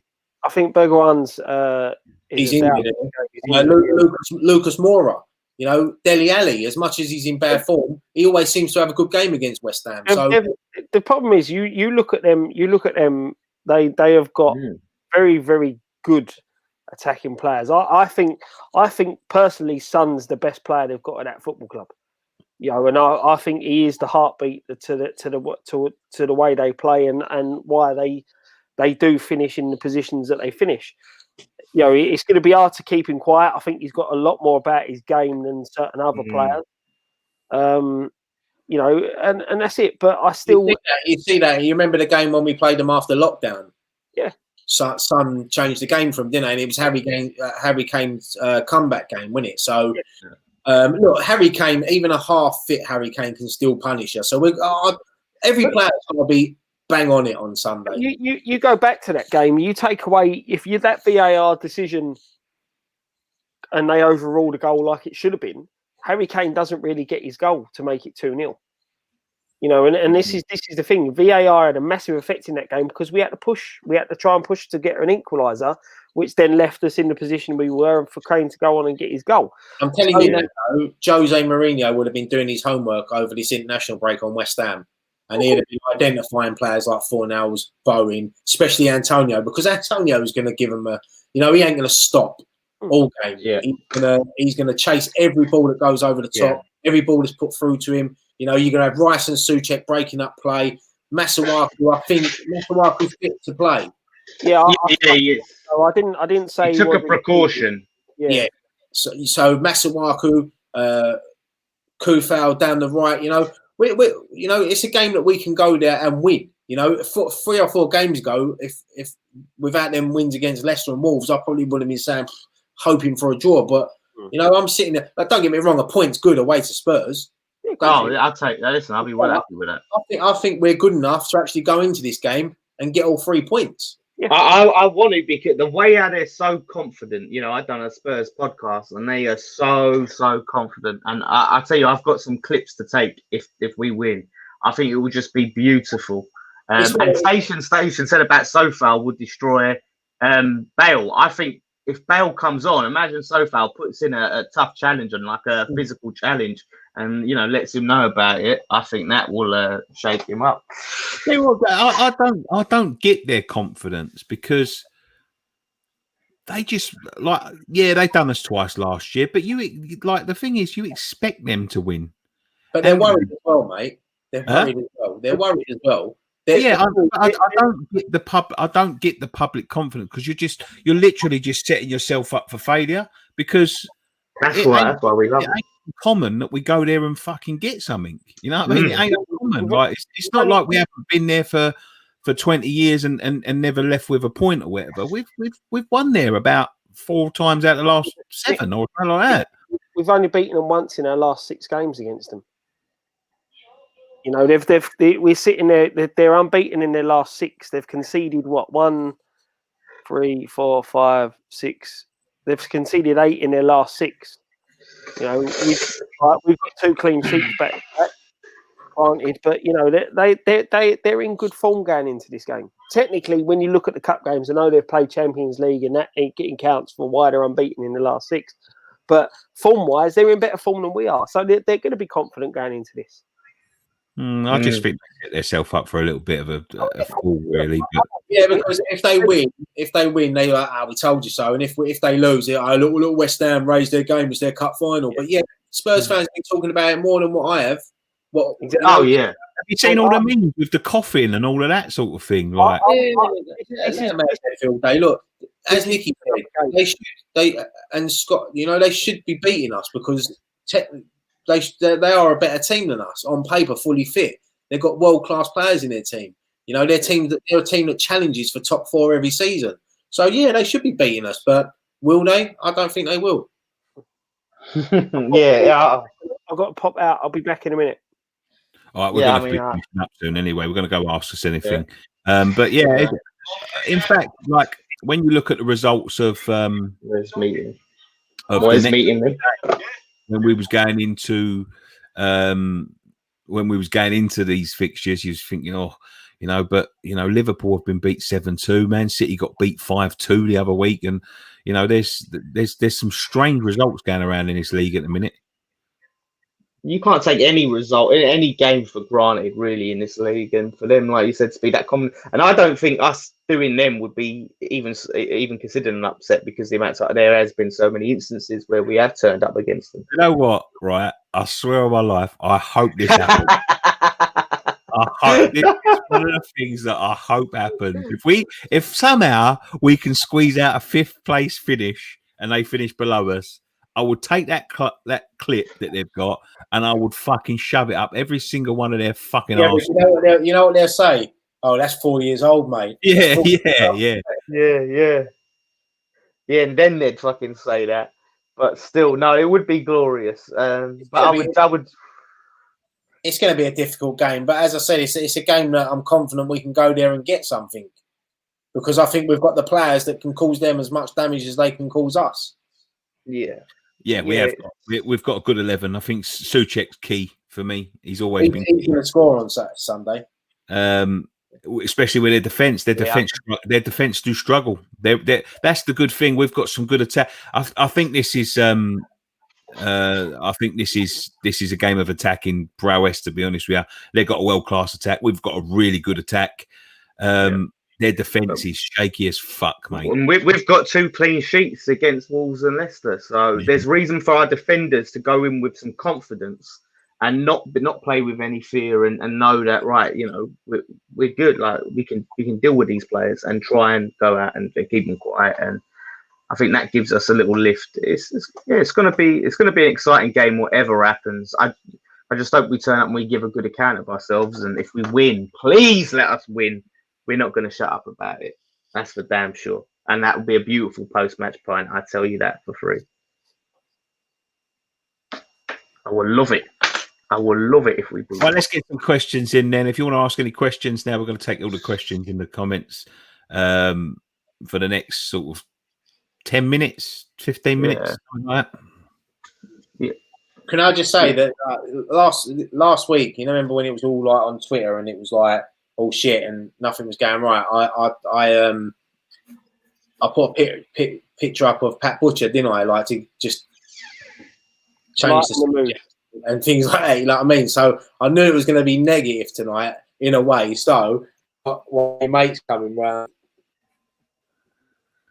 The fact that you even own that is I bought it because I knew it was going to be negative. So we need an East End hero, and Pat Butcher is the Frank.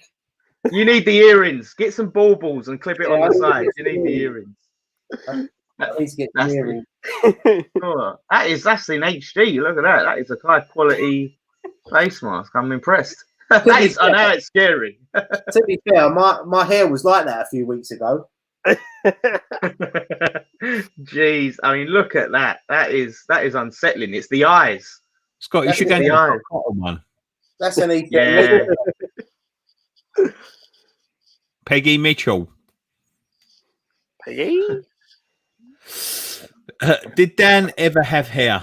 Any photos? Yes, he did, mate. He had the worst haircut I've ever seen in my fucking life. I swear on my life. Every time I see him, he looks like a fucking old pedo. What? An old? That had a little French crop. I did have a French crop. I'm going to find a picture. When I find it, I'll show you. It's me with hair. Next week, Nick, I'm going to buy you a Frank Butcher one and get you a spinning tie. Yeah. Spinning tie? I know. Yeah. Look, there's people saying it. Spinning. Oh gosh. Let's. I'm looking. I'm going to be searching up the hair picture. I've got to go. Not surprisingly, I've got to go quite far back. There's got to be some pictures left over from when you had your 30th, mate. That was the first time I've ever seen you with hair. Was the pictures on your birthday? Oh yeah. There were some old pictures dug out there. But... People were asking for pictures of me with hair. I showed you one the other week in a Burberry top. I'm not showing any more. Some of these, who are your celebrity crushes? I haven't had a celebrity crush in like fucking. I don't know. We get asked this every week, don't we? And I say someone different. Yeah, we got asked this before. Who's your Dan? You weren't here last week. Yeah, I haven't had a celebrity crush in a long time. I'd have to go really a long way back, and I can't remember who was like the big thing like as a kid. I used to like that. No, honestly, you have to come back to me on that one because I'm trying to think of any program. Oh, I tell you, I like that Cat Dealey. I'm going to say Cat Dealey. Come on, mate. Have you seen her lately? Her eyelids are like fucking Tesco bags. Fucking hell, man. She has not aged well. Fucking hell. I thought it was the Joker at first. With Rice in the picture. She's still living in the States, isn't she? She's in a state. She's in a state, yeah. That's what I would say. She's in a fucking rare old state. Do you know who I've always liked? I've always liked her from when I was young. And my opinion has never changed. Jennifer Aniston. Yeah, you can't go wrong with her. She's better. She's better in it. Yeah. You know what? Yeah. So I need to see Cat Dealey look how she looks now. You know, she had a picture done because they had. I think it was 20 years since the CD UK what they used to do when they was younger or something like that. And fuck me, man. I couldn't believe it. I couldn't believe fucking state of the woman. Fucking Ant's hairline is about 20 years away from his eyes. Here's one. Favourite Spice Girl? Wow. Philip Bradley loved a bit of ginger. Ginger Spice. What was I'd probably go for Baby, Emma. I was a bit of ginger. Baby seems like the one that you would like have a drink with, have a laugh with a bit more. Do you know, she seems a bit more down to earth, doesn't she, than the others? I think. As Spice Girls go. somebody said about Girls Aloud. What was your favourite Girls Aloud? The favourite Girls Aloud one's got to be Cheryl. But I know my mate used to. I don't know any of them names. Go out with the ginger girl. Yeah, I used to like the Irish one. She was all right. Nadine. Dean Coyle. Yeah, I like Nadine. I like Posh Spice in the Spice Girls when they first. Yeah, I knew you was going to say that. You look like you like Posh Spice as well. You can sniff David's pants. Chisel chin.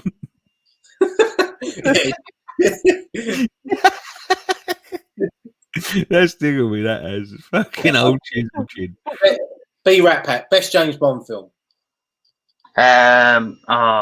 It's gonna be a Connery one for me. I used to love the Connery ones. I would have to say I liked Goldfinger was a good one. See, I weren't really a big Bond fan, I'll be honest, but I actually enjoyed the Daniel Craig ones. Oh, no, action wise, I think they're the best ones. Yeah, but they're not action films. They're espionage films. They're spy films. This is the problem. It's gone to action. You know, it's a bit too Arnold Schwarzenegger and all of them. We had this chat when we were driving to Oxford. And Dan's very critique, film buff, and he looked at it for that is the fact that Bond's meant to be the espionage, not the action. Yeah, but some of them films were absolute bollocks. Oh yeah. The thing is, I don't get me wrong. I like some of the Daniel Craig stuff. As standalone films. My favourite one. I'll just try it before you say your favourite one because I've got no explanation. It's just going to be a quick one. It's Casino Royale, the Daniel Craig version. Yeah, I think that's my favourite one as well. Is that the one with the geese? Yeah, but is that the one when the geezer poisons him and then he goes to his car? Yeah, he gets the gadget and the thing ain't plugged in. And then the Bond film is the Casino Royale David Niven version. I think it's Casino Royale. I think that's called Casino Royale, the first one, isn't it? He was the first ever James Bond, and it was a comedy. It had Peter Sellers in it, and it is brilliant. He's a better Bond than Daniel Craig. He was that old true. I remember going to cinema to see the Piers. I was to say Piers Morgan, then Piers Brosnan one, Tomorrow Never Dies. Or I liked. Shit. GoldenEye, GoldenEye was quality. I'm a big Bond fan, really. I just find them a load of fucking nonsense. I like the more recent ones because it was sort of a reboot. No, you're one of them, innit? Johnny Come Latelys. Oh, they've got a bit more explosions in it. Oh, yeah. No, it's not about explosions. I just liked the films better. I don't like him driving around on the fucking moon. The Three Hammers. What they say? I hope Three Hammers. I hope you've hit 3K. Yeah. Three Hammers. Song 2 by Blur. Go and subscribe. Blur. Do you remember how's that one go? Woohoo! Is that jet? Is it that one? Yeah. That's the best. That's the best FIFA song of all time. No one can tell me anything. No, I'm not having that. I'll tell you what the greatest FIFA song of all time is. Fatboy Slim. Oh, Fatboy Slim. Oh yeah, that's up there. That's a contender. They were the two for me, but I'm going with Dan on this one. I'm going Song 2 by Blur. That's the only one I know, to be fair, because I haven't played FIFA for years. Chumbawamba was on there. That Chumbawamba. Oh yeah, they were on there, weren't they? Yeah, back in the day. Was there any Patsy Cline on there? Do you know what? I don't think so. They've had some great songs. A lot of people are complaining about the new FIFA. They've changed the tone of the soundtrack, and a lot of people ain't happy. They've gone with more. They weren't very kind to Angelotti, from what I've seen. Yeah, right. They put a few stone on him, didn't they? Like, yeah, I'm not touching any of these new FIFAs. It's all shit now, like massively. This is a good one. World in Motion or It's Coming Home. World in Motion. Didn't even have to think about it. Best football song ever. In fact, it works as just a song. I have it on my Spotify and I listen to it even when there is no international football. It is that good a song. I don't know. I understand what you're saying. I do like World in Motion, but I think football's Coming Home gets me more in the mood when it's played and everyone's jumping around. But I love World in Motion. Oh, mate. World in Motion. As a song, it's World in Motion. But I'm with Ryan. When you're in the stands, you can't sing No, you don't really John Barnes back, are you? Well, we should. You gotta You do get a buzz when you hear that, you know, that piano at the beginning. Yeah. And the crowd's on the pitch. Oh, yeah, but then again, I'll get buzzing when Vindaloo comes on. Everyone starts marking like they're going to have it. Me and me mum and me dad and me grand are off to Waterloo. I'm trying to think of the real shit ones that came out. There's obviously the Sven Goran Eriksson. We're on the ball and there was a fucking Fife Girls one. To be fair, mate, there's only about 4 of them that are good. What was that? What was that Dizzy Rascal one? The one with James Paul. I can't remember how it went. Shout, let it all. Tears for Fears cover. Yeah, it's that. I do think On the Ball is probably one of the worst because it is just it is annoying. What's this shit? Which one? That's heavy, man. That's heavy. I'd say Death. Death. Yeah. Man, the stuff you can do without your ears that you can't do without your eyes is fucking phenomenal.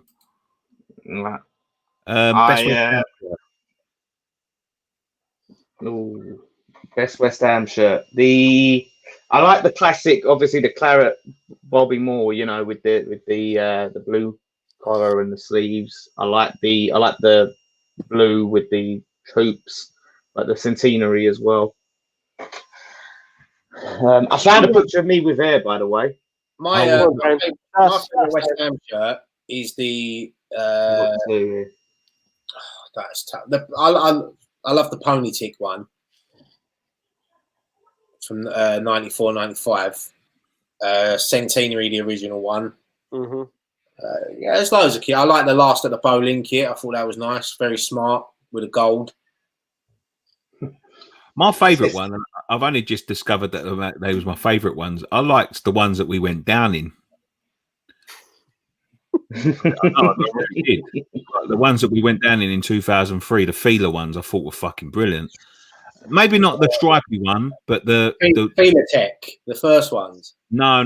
The second one with the banded collars, like it was like an Italian material, like a tight material, and you had the one that the Canio scored that fucking cracker in at Chelsea. Yeah, feeler 2. Yeah, I know what you're on about. The one where we had the hooped one as well. Yeah, the one we got relegated in. Yeah, that's what I said. Yeah. No, that's what. Yeah, it was nice, that one. Yeah, the one with the collar. That was nice. Yeah, that was a nice kit. And I've only really just discovered that I really, really, really like them. Remember when the feeler ones first come out, and they had that big billboard that came in town with Frank Lampard on it. Yeah. And everyone loved it. I bet that will last 2 minutes now. Let's have a look for more questions. Let's get some more questions. Scott, you should be looking at these. Right. Well, look, here's the hair pictures while you're looking. So that's me on my 18th with hair there, with a suit that's way too big for me, and then there's me a little bit later having a beer. He probably looks like someone, but I can't think who it is. But the proof is there. Hair was there. See, maybe I'm just shaving it on purpose. Maybe I could grow it back. You don't know. No. What are you laughing at? I'm reading through the comments. That's why I'm laughing. Who nicked me question? I finally. Oh, hang on, hold on. Go back to this. Worst Christmas present. Oh fuck! That's putting us on the spot. You've got to go back. Oh, I can answer this. I had a globe, a light up globe. That was my worst Christmas present. Really? Yeah. My nan bought me Screwball Scrambled. It didn't have any balls. I think she bought it from a fucking second-hand shop or something. It wasn't even Screwball Scrambled. It was like a Moody one. I remember getting 2 copies of Jumanji on video once, and I remember I'd opened it and someone else, Jumanji, and then opened it again. It's like, I've already got Jumanji now. 2 people bought me Jumanji. I just want to say to Terry Baker, that's exactly who I was thinking of, but I couldn't get it. Ian Huntley, piss off. He copied my hairstyle. Ian Huntley. He looks fucking spitting image of Ian Huntley. Oh, fucking hell. And I also got about 10 years ago, someone bought me a hair care kit. I mean, that worked well, didn't it? Yeah, it's like all this fucking like conditioner and all this special thing. Like, what the fuck? Matt Powell, did you ever watch Mamma Mia? I bet Dan has a sing along in the cinema. Nah, listen, I'm not into them type of like musicals and things like that, and all this Les Mis and all that shit. See, I don't mind a good musical, but I'm not into I'm not into Les Mis and Mamma Mia and that, but I do like a musical. The classics, like if you go back to the classics, like your Mary Poppins and them things like that, or I suppose was Wizard of Oz. Is that a musical? Can you count that as a musical? Yeah, musical. Yeah, it's a musical. Matt's obviously giving himself away there. He seems to be a closet Mamma Mia fan. I can't stand ABBA, if I'm honest. So I'm with you, Scott. I'm not a great ABBA fan. I can't stand ABBA. I've got no. I would never. As I got older, I appreciate them more as I got older. Like as a kid, as a youngster, like no. But when you get older and you grew up, you sort of have a bit of nostalgia from all the family parties you was at, and yeah, I don't mind it. I don't mind a bit of ABBA now. To be honest here, mate, I think ABBA are phenomenal. Yeah, I knew you'd be going for it, Nick. No, I'm not. I wouldn't say I was like I'm going to sit there and fucking play their CD in my car, but you'd be like, they're one of them bands that like you would be surprised how many songs are theirs. You know? Yeah, you enjoyed. There's got to be a song for Scott and Ryan that's an ABBA song that you guys like. It comes on and you're like, yes. Yeah, everyone knows the songs because they've been played so many times, either on the radio or, as Dan said, parties, and you know all the words. But you know, it's one of them ones. But I wouldn't choose to go and watch them or choose to listen to them. I wouldn't look for them on Spotify. I listen to West on Spotify. Oh god. Right, Roy May Jr., if you had to move out of the country, where would you want to live? Where would y'all want to live? You tried to do it then, Scott, didn't you? Yeah, like, didn't come out right. Where would you want to live? Where would you? I'd say definitely Japan because I loved it over there. Like I would live there. That place is great, clean, everything. Like it's a great place. So I'd say there, hands down. I'll have to say America. What part, I don't know, but it's only because they can all speak English. I couldn't move to a foreign country. I can just about understand English. So, but no, I'd love to, America. Fuck that. I was trying to move to New York once.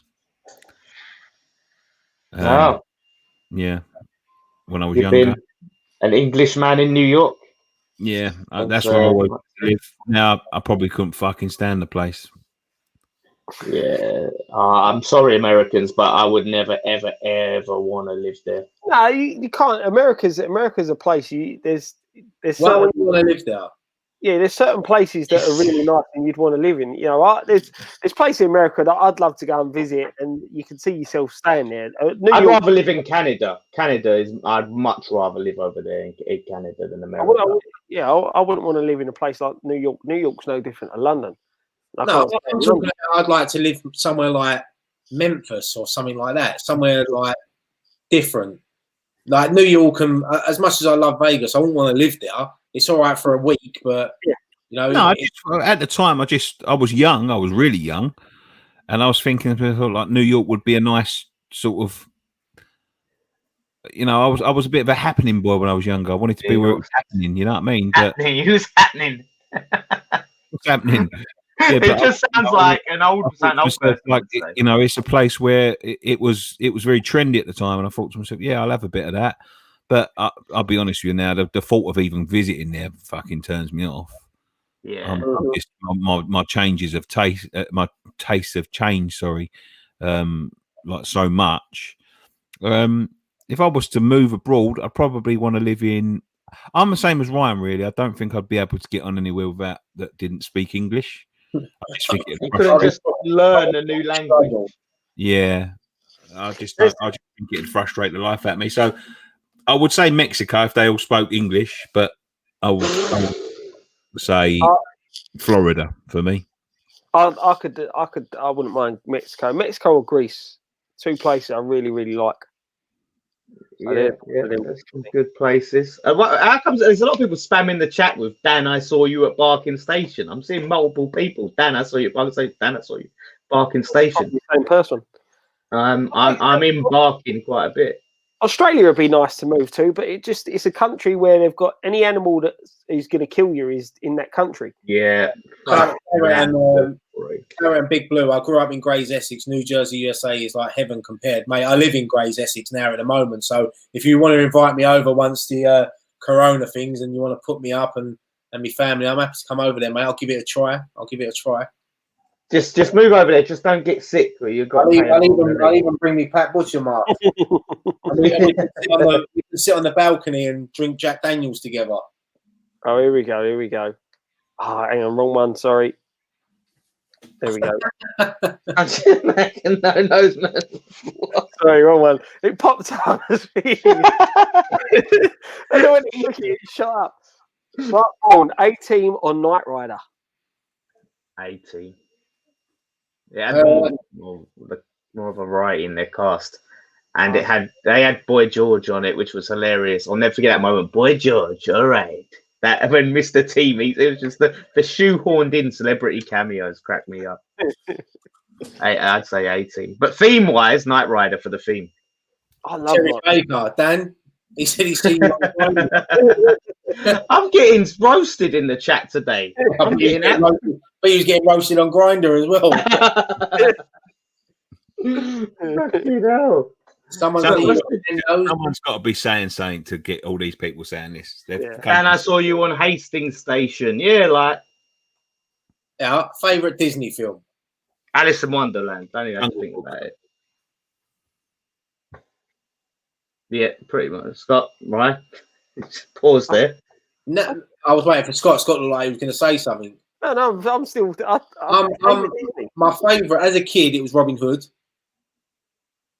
Like the Disney cartoon Robin Hood. But as I've got older, I love Toy Story. Love Toy Story. Let's have this one. I thought he hanged up his boots a long time ago. No, he didn't officially. I think I don't think he got a club. I think he can go somewhere, and I don't think he got a club. Listen, that man is what every sort of young footballer should aspire to be, and that's a perfect professional. Gives his all every time he walks onto the pitch, and I know he was fucking awful by the end of his West Ham career, but that's just age and everything else. That man will go down as one of football's, I wouldn't say greats, but he will always be remembered for being a top professional, and I'm sure he will go down as one of the greats at Man City. But he spent 4 years with us, and he gave everything he had all the time. Yeah, his body couldn't keep up with his brain. Basically, that's what it boiled down to. Yeah, exactly. Yeah, he's a modern professional, isn't he? And yeah, he done well for us. The couple of years he was there, 2-3 years, but he'll always be remembered as a Man City great, a Man City legend. So he's respected everywhere he's gone. And yeah, good. He's had a great career. Don't know what he's going to do now. He might move into coaching. He might move into being on the as a pundit. I actually enjoyed him when he was on a pundit because he's more cockney than me, I think, the way he talks. It's funny when you see him talk. It's like you ain't expecting it to come out of his mouth. But no, he's a great servant to football. Right, let's have a look at some of these damn things because something's definitely gone on here. Look, anyone else seen Dan at Barking Station with a white van? Dan, I saw you in Bermondsey. Dan, a girl I know saw you at the Glory Gay Bar near Whitechapel. I saw Dan stuffing sausage rolls down his trousers at Greg's in Barking. And is any of this true, mate? Listen, I do like a Greg sausage roll. You saw Dan in the barbers getting something for the weekend, the blonde wig. Honestly, I don't know where this has come from. Someone's doing a stream and it's like, everyone go in there and say where you saw that. There is something going on there. But I appreciate everyone keeping an eye out for me and flattered, Well, the amazing thing is, Dan, no one's seen you in Canning Town. No. and I have been there recently, so no one spotted me in Canning Town, probably thankfully. Claret or Hugh? Claret. I'd have to go Claret, and I think Hugh is. I can't stand Hugh. Who's Claret? Claret's Sean, isn't it? He's Claret. Claret Sean. Yeah, he's got to be in it. It's Claret and Hugh. Yeah, look, just come up. Breaking news: Crystal Palace have just signed Jack Butland. £500,000 they paid for him. Madness. Mad. That should be one we should have been all over. Really. That one. Callum Wilson was another one we should have been all over. Oh, shut up, Scott! Don't try this again. Let's go back to the. Let's get photos of Dan in different places. You won't get a picture of him up the bar buying a drink. Listen. You'll never find a picture of him with his fucking hand in his wallet either. San Miguel's again. As long as it's not San Miguel. I respect the whip. If you could go back in time and give yourself younger self some advice, what would you say? Join Amers chat. I'd say bet everything on Leicester to win the league in 15-16 season. I would say buy fucking Bitcoin. Oh shit, yeah. Buy the fucking Bitcoin. Or invest in Apple. Or Google or Amazon. Yeah. I think we'd have missed the boat on Apple. Or start up a thing called Netflix. Yeah. Did you see that the other day that Blockbusters could have bought that for $50 million and they didn't, and it's now worth $250 billion? Yeah, but like Google back in the day, Yahoo could have bought that for $1 million. Yeah. What about that poor bastard in the 80s that sold his share of Apple for $1,000? Oh my god! He must have felt he was right rich back then. Now he must be. I don't even know if he's still alive, but fuck me, oh yeah. Bitcoin, there was a geezer that that the first ever Bitcoin transaction was for Bitcoins, and something like the amount of Bitcoins that they bought for 2 pizzas adds up to something like £25 million for 2 Domino's pizzas, because they was like, mate, they was worth when they first come out, they was worth like parts of the penny. And they've gone up to something like 15, 20 grand, some of them, for a single Bitcoin. So the person that bought a fucking 2 pizzas for the equivalent of what now is £25 million must feel like a right cunt. I'll tell you what, as a serious answer to that question, if you go back in time and that, probably pushed more to stop the move to the London Stadium. Like turn back time. To be fair, if I'd have invested in Bitcoin, I'd be the owner of West Ham right now. Yeah. Do you know what I mean? Yeah. So they wouldn't have even been a fucking issue with that, because I wouldn't have been moving anywhere. So if only. Favorite Police Academy movie. I like the one where that geezer goes, Nicky. Yeah, I think that's Police Academy 2 or 3. The one where he's the villain, and then he. I like the one where they go to Miami and all the guys. It gets so shit. Was it Mission to Moscow? Mission to Moscow. Oh, that was the worst one. That was absolutely. What was his name? Proctor. The Miami one and the Moscow one both were terrible. Before I can't remember what the one is. It's basically the one where they have a riot in the streets and that, and then the police academy's got to go. And I think it's number 3. What about the one where the shark comes to the beach and the geezer gets the gun out and puts it on the shark, and the shark turns around and swims? That's Miami. Yeah, that was Miami. Yeah. Was that 5 or that was 4? Well, there's 100 of the films in there. I think the one I like is Citizens on Patrol. That's when they're training the new police people. Oh yeah. That was 3, I think. Yeah, that's 3. Yeah, 3, and that's when they have the riot. Great films. Yeah. Would you still be part of West Ham Fan TV, Nicky, if you were the owner? No, I can't say I would. There'd probably be someone else on the internet now slagging me off. With Nicky out. Yeah, Nicky out. Yeah, then you'll know that when you have to part with your cash to get somebody, and you'll be getting low. Oh, we tried. Yeah. Right, let's take a couple more. Go on, then. Where's that one? Yeah, this is a good one. So I was just literally going to click on that one. Favorite childhood movie? Mine's got to be The Goonies. I watched the film today. I'm going to tell you something off air afterwards. So don't go thingy because I've got to say. What's your favourite film as a kid? As a kid, mine would be Ghostbusters. Mine's Ghostbusters. That's hard because I loved a lot of films. Like, oh shit! This is what I was going to say. Short Circuit. I watched that today. Yeah, that would not fly now. Like, that would not fly now. I tell you that for free. Do you know what? They put these little disclaimers on there now, saying like they're outdated. Is he really not Indian? No, he's not. He's really not. He's a white geezer. He's playing an Indian. Yeah, he was doing I love that film, by the way, Short Circuit too. I love the shit out of that. I love the Short Circuit films. Flight of the Navigator was good. Someone put there, Hammers Mickey, Short Circuit 2 or Flight of the Navigator. Joe, one of my favourites was Batteries Not Included. Yeah, I know what you're talking about. I find that and Flight of the Navigator, I find them a bit boring at times. Yeah, now I do, but back then I liked them. But Goonies was good. Ghostbusters was great. Like Ryan, mine was Ghostbusters. I was a big Ghostbusters fan. But I used to like films like Cocoon. Do you remember Cocoon? Yeah, fucking Cocoon. What's his name?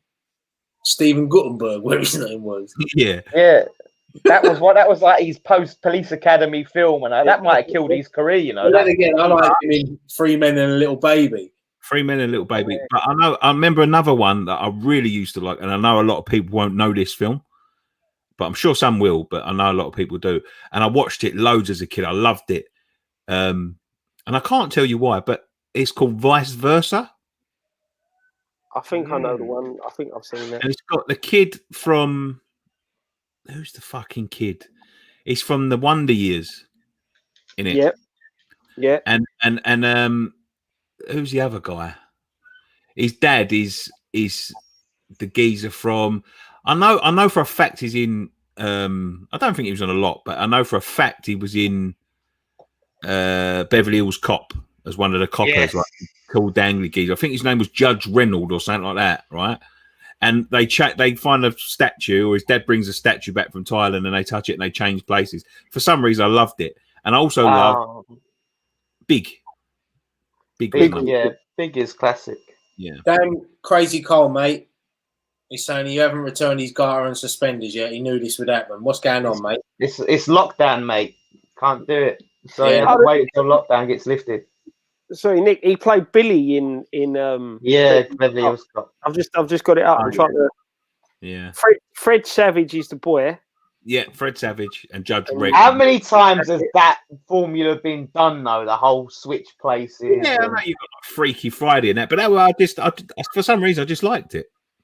Yeah, no, it's a fun. Like, as a kid, it's a fun dynamic because you imagine what it would be like. And, to be, so many great films. Do you know one film from back in the day that I don't think's aged well, and a lot of my missus never got it? Beetlejuice. Yeah, I knew you was going to say that. My missus never. I sat there and raved about Beetlejuice. She sat there and watched it and she said, "Oh, this is a pile of crap." But I love that film. Yeah. Now. Yeah, I mean they're sort of bringing back everything, right? Yeah, they're making. I tell you what, I loved the Ernest films. Ernest. Oh, mate, I was talking about this the other day. Yeah, Ryan used to send me a fucking Ernest clip every single fucking day. Ernest Goes to Jail is one of my favourite. And do you know what? Right, he was like the original sort of Jim Carrey character. Just the way he was, his facial expressions, and like Jim Carrey probably learned a lot from him. Jim Varney was a talented actor. But Ernest Saves Christmas as well. What a brilliant film that is. That is, a lot of them. I love the one where he becomes a basketball player. He was the voice of Slinky the dog, wasn't he, in Toy Story? Yeah, he was. And they were going to do a wrestling, like where he becomes a wrestler with the WWF, but WWF changed their minds last minute. And he was going to do an Ernest WWF. But there's a lot when he goes back to school, Ernest goes back to school. I know they was going to do Ernest Goes to Canning Town, but you wouldn't let that happen, Dan. No, I boycotted that. No one wants to see that. I wouldn't wish that on Jim Barney. That's for sure. What about Weekend at Bernie's? Remember that one? Yeah, I know that's one. I've heard you talk about that quite a few times, Scott. I know you like that one. It's a good film. Honestly, it's like we could do a fucking podcast on classic bloody films and stuff because there's so many I can talk about, like them films, Mighty Ducks and Mighty Ducks. First Kid with Sinbad, where he's like the bodyguard to First Kid. Good Burger with Keenan and Kel. 90s. Yeah, good times. Now, while we're on it, and as it's not far off now, favourite Christmas film? National Lampoon's Christmas Vacation. Yes. Home Alone. And Scrooged. That's mine. Scrooge is quality. Scrooged. Now, Home Alone's the greatest Christmas film of all time. Yeah, but I do like Home Alone. Don't get me wrong, but National Lampoon's, man, the bit where he can't get the lights to work and he starts switching everything up. I love that one. Scrooge. Muppet Christmas Carol as well. Yes, Muppet Christmas Carol. That's a good one. Yeah. I like Thingy as well. Fuck it. What's that's off my head now. I think of it. Yeah, there's a lot of classic ones. Is Die Hard a Christmas movie? It's the question of if a film takes place at Christmas, but Christmas is not the central theme. I suppose if you say Home Alone, you can probably say Die Hard. Like the central theme isn't Christmas, but it's based around Christmas. Maybe you can say it. It's just weird. It's a weird one, isn't it? No one watches it for Christmas, do they? Yeah. It's a film you can watch all year round, whereas most Christmas films, you just watch them at Christmas. Oh, someone chucked it in there, though. Elf is a great Christmas movie. Love Actually, I know it's going a bit of a... But that's quite a good Christmas film. I don't mind that. I don't mind Love Actually. Is that a Christmas? What? Edward Scissorhands. Yeah, it's all around Christmas, isn't it? Mm. No, Edward Scissorhands. Oh, Edward Scissorhands. Yeah, he's got snow in it. It's Christmas. It's snowing, it's Christmas. There's some of all time. The what? The greatest wrestler of all time. The best greatest. But what are you judging it on? Ability, on star power? Just personal choice, I suppose. Yeah, I suppose. Yeah, you'd go that, wouldn't you? You could go that. Definitely the biggest and the best. Yeah, definitely go that. Warrior. Yeah, but I'm pissed off. He's like probably the worst. There's some like really good comments in there and like really good questions and really good. Of the best wrestler of all time. It's tough to say best anything of all time, isn't it? When you look at people like The Undertaker and Hulk Hogan, like they only really had like 2 or 3 moves, didn't they? I don't know, Undertaker, really, later on. Do you remember when Undertaker used to wind me up when he used to walk across the top rope and then jump off and then like hit them on the back and they'd be knocked out for like 10 minutes? Do you know what some of the best wrestling that I used to enjoy watching was the Hardy Boys. Yeah, that was matches and all that. But my favourite, I still love British Bulldog, man. I still love him. So what? In all seriousness, though, my favourite's Bret Hart. Yeah. Thank you. Tell me what that says, because I can't see that comment. No, I honestly, I cannot see it either, mate. I absolutely cannot see what's going on there. There was a good one, Eddie Murphy or Richard Pryor. I can't choose that. I can't. I was watching a clip from Stir Crazy the other day and just remembering how good the Richard Pryor and Gene Wilder were, and the fact that someone mentioned Trading Places.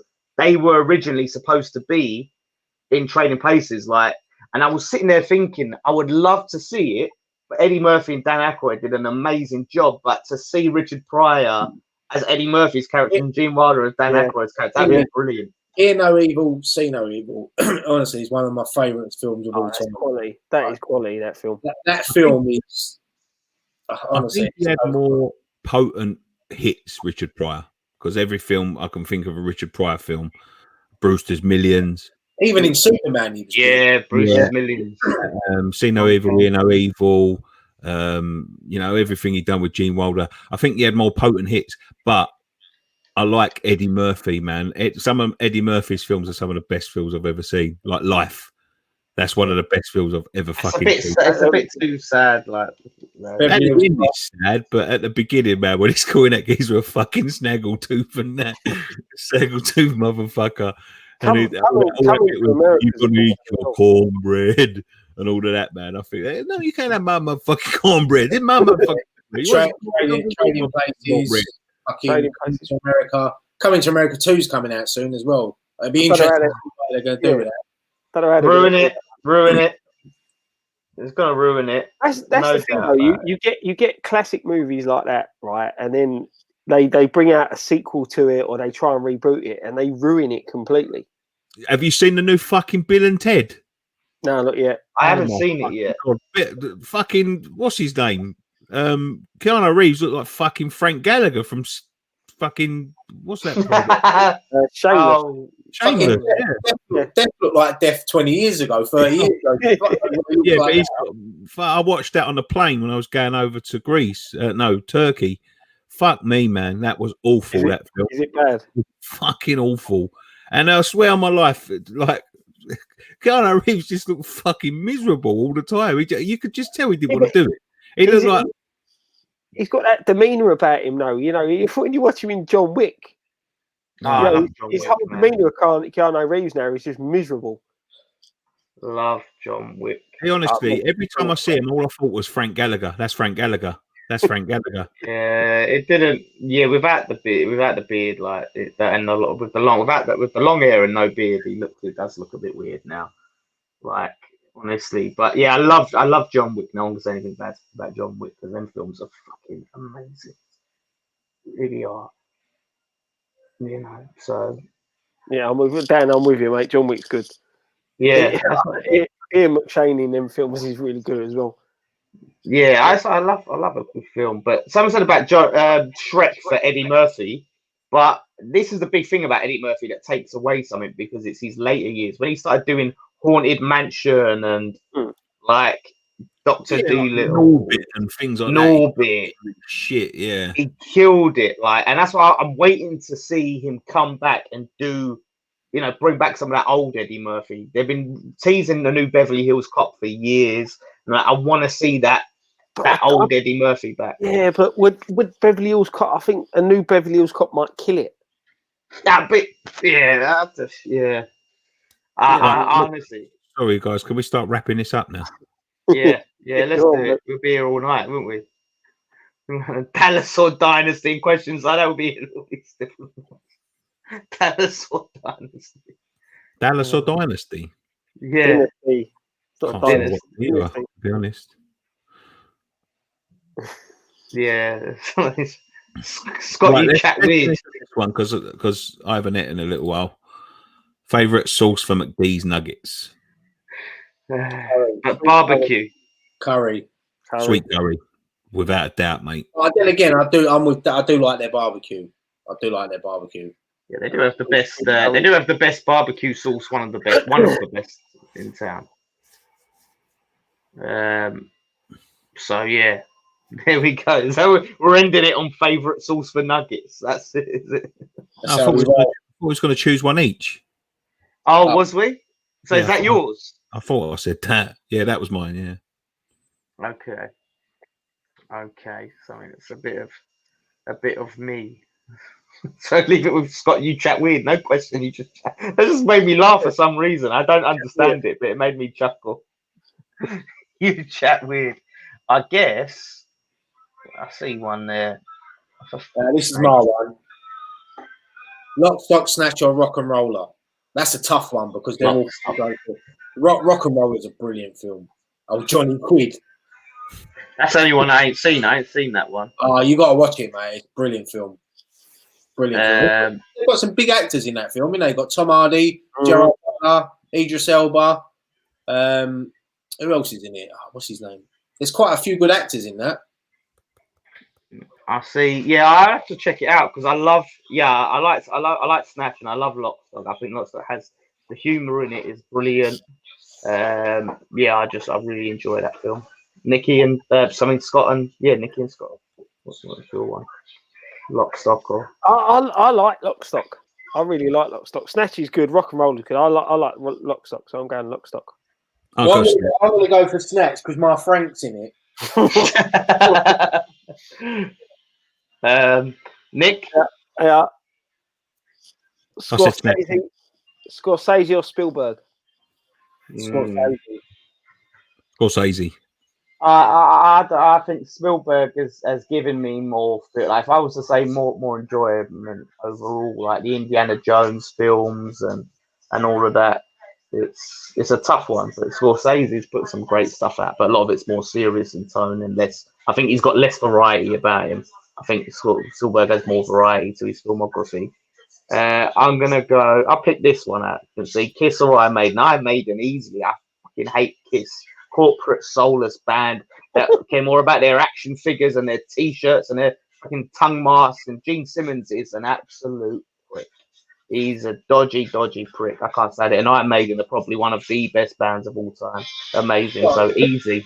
Scott pulled a bird once down O'Neill didn't look like Gene Simmons. I'm going Iron Maiden as well, Dan. Yeah, fuck Kiss. What about you guys? Iron Maiden. Yeah, I'll go Iron Maiden because yeah. Turn that down, Dion. I don't even think I would know a Kiss song. You would know him if you heard it, I reckon. You'd know a Kiss song. You'd know a Kiss song. I don't know that. Yeah, what is it? There's something all night. Something all night. Crazy night. Crazy night. No, I don't know. Well, obviously, I'm not singing it how they sing it. I didn't put any. I'm gonna say this one last one, Dan. This for me and you, and this is probably because this person's struggling. Nicky did losing your hair affect your mentality? Like a mental, like mentally. Like I went through it early. I started going through it early, like in literally year 10, year 11. Like you could see some receding. Like early on, it did. But when I finally shaved it off, it felt, I was like, oh, bloody hell, I actually look better. And a lot of people said I look younger when I'd shaved my hair off. So, yeah, early on, the start, it definitely gets in your head. But then you think, fucking hell, who gives a shit? Like, there's some great people out there who are bald, you know. Samuel Jackson. It affected my mentality when I went shopping because I just stopped picking up the gel. Picking up the gel. Yeah, saving yourself money. Like, that was the big thing as well. But like when I had hair, I used to always have this bit, that stuck up right there on the back of my head. It used to stick up on its own, and I used to have to get some water. And I hate wearing hair gel, and I used to just wet it down. But when it used to dry, it's go, and I fucking hated it. And then once I got rid of it, ended that. You're talking about Patrick Daly. I'm sending you an Elton wig. Honestly, I don't think I'd grow my hair back if I could. Thank you so much for joining us on this edition of West Ham Fan TV's Friday Night Pint. Obviously, we've got the Tottenham game coming up. I've done a preview of it earlier on with my mate Flair from the Fighting Cock. You can go and see that. Obviously, we'll be reacting. Obviously, we'll be reacting to the Tottenham game. After the Tottenham game, we'll be post-match pints. It'll be fan cams and everything else. Scott's got a preview coming up in the morning, I'm sure. Yeah, so send that over earlier, didn't you, Scott? Yeah, it's all sent over. It's all done and dusted. There you go. Anything else anyone wants to say? No. Welcome Benrahma. Hopefully, we're excited to see what he can do, and hopefully he becomes the next exciting player at West Ham, the next hero at West Ham, or whatever you want to call it. Hopefully. Anyway, thank you very much. What can I have to say, boys? Come on, you pack. Leave me.